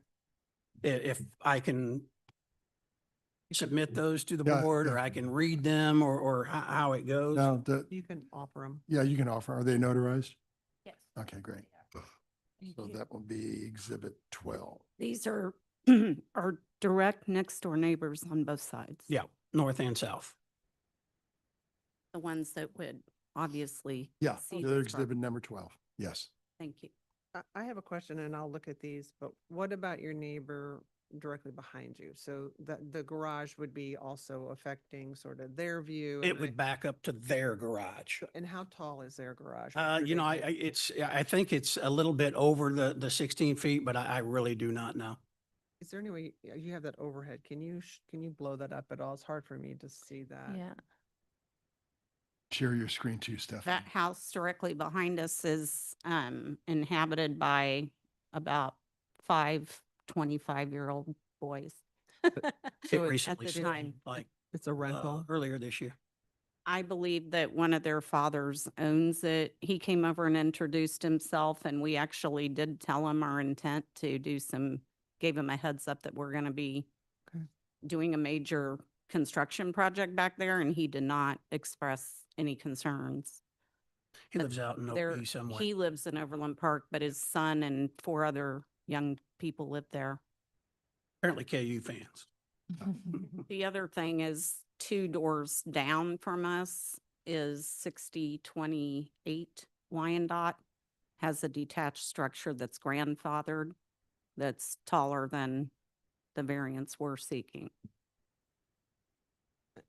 I mean, as It's well as difficult other to see, structure. in there what that shows, but it shows the main house more.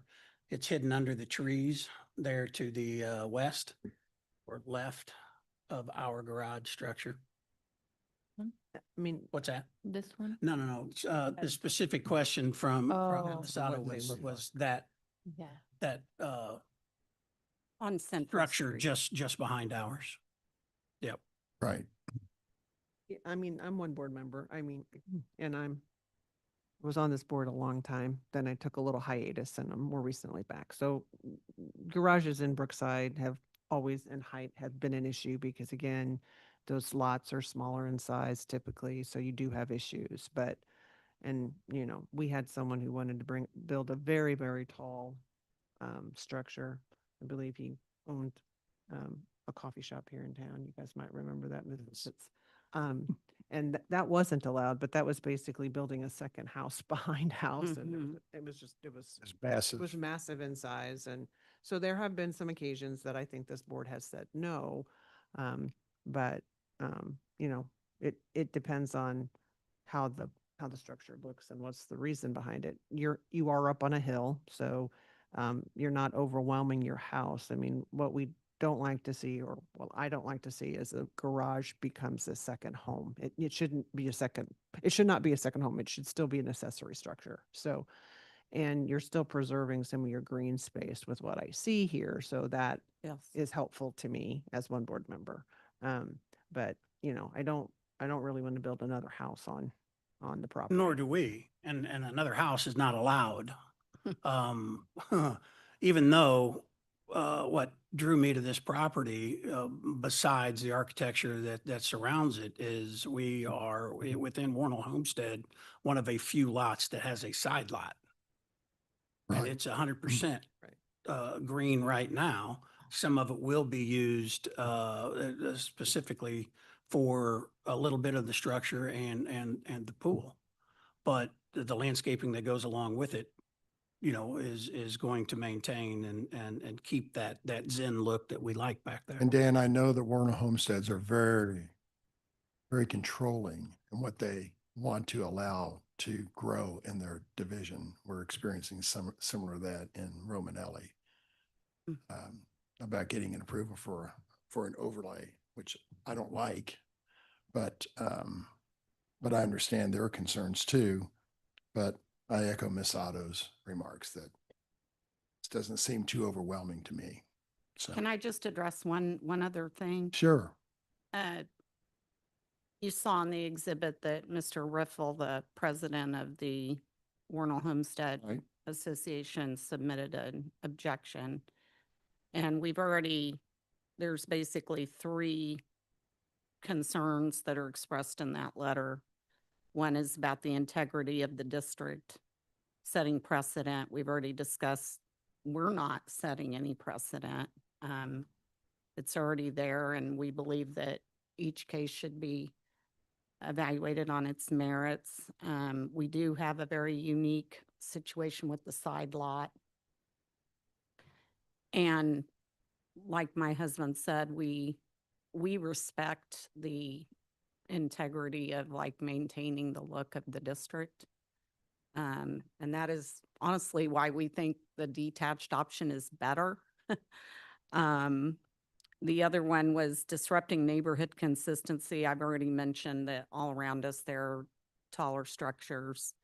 So I don't see where anyone would think that that would clash with the uniformity around. And then the third one is threaten privacy and property enjoyment. The proposed height would create visibility into adjacent homes and yards, reducing privacy. I would just say that, again, like the homes in the area, there's bedrooms and in our main structure that I can look directly across and from here to that wall if I wanted to, and they had their windows open, I could see in. So I don't think that argument really holds water because, there's already that kind of issue with the proximity of the homes. So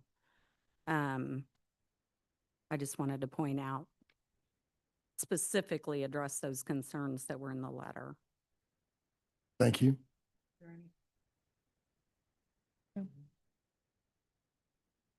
No one online. Okay, thank you. Board members, any other comments, questions? No one Motions? online with their hands raised. Let me say that. Okay, There's no one online with their hand raised. That's what Okay. I should have said.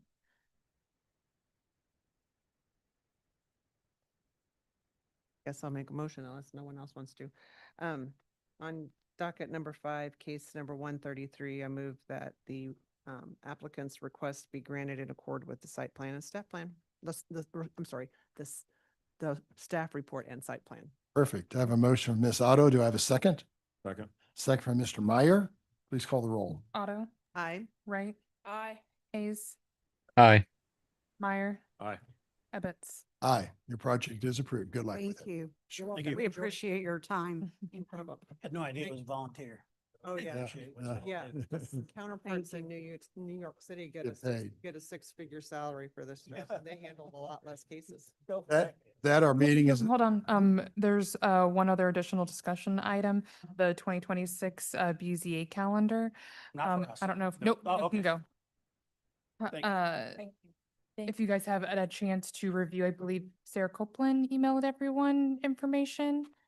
If you need more time to review and discuss, we can continue this to another date.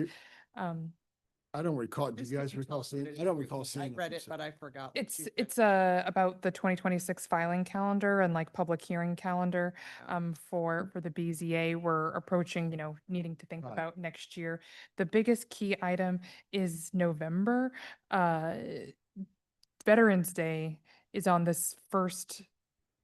second Wednesday of the month, so we don't have work that day.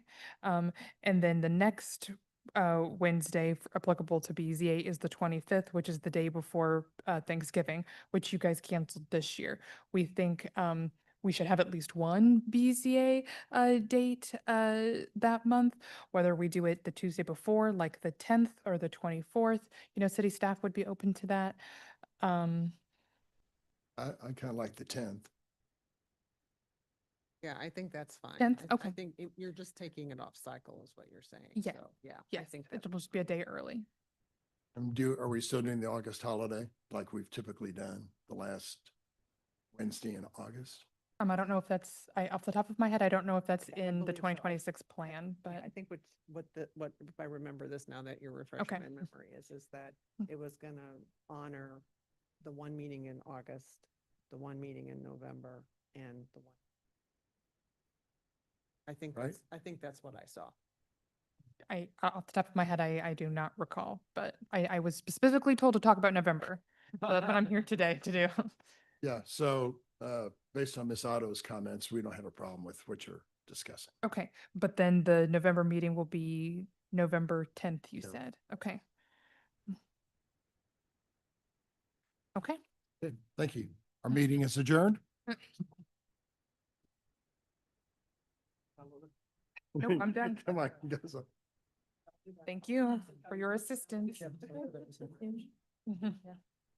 you lied to me about the You charger? I'm Is that what you're gonna referring- check my kid's charger, because Yeah. your charger is that, Yeah. Oh, it's like a thank you. plug-in charger, right? It's not what we're using. Yes, like So they have school laptops? Yes. Yes, and their charger is this, but a plug-in. Yes. And I'm almost certain it's charging the computer before. Okay, and that's what I'm thinking, that like for some reason the Yeah, phone chargers something like don't is have going much Yeah, power to charge. right. That's what I'm thinking. Cause like maybe. I'm gonna confirm. Okay. And I might take a video and send it to you.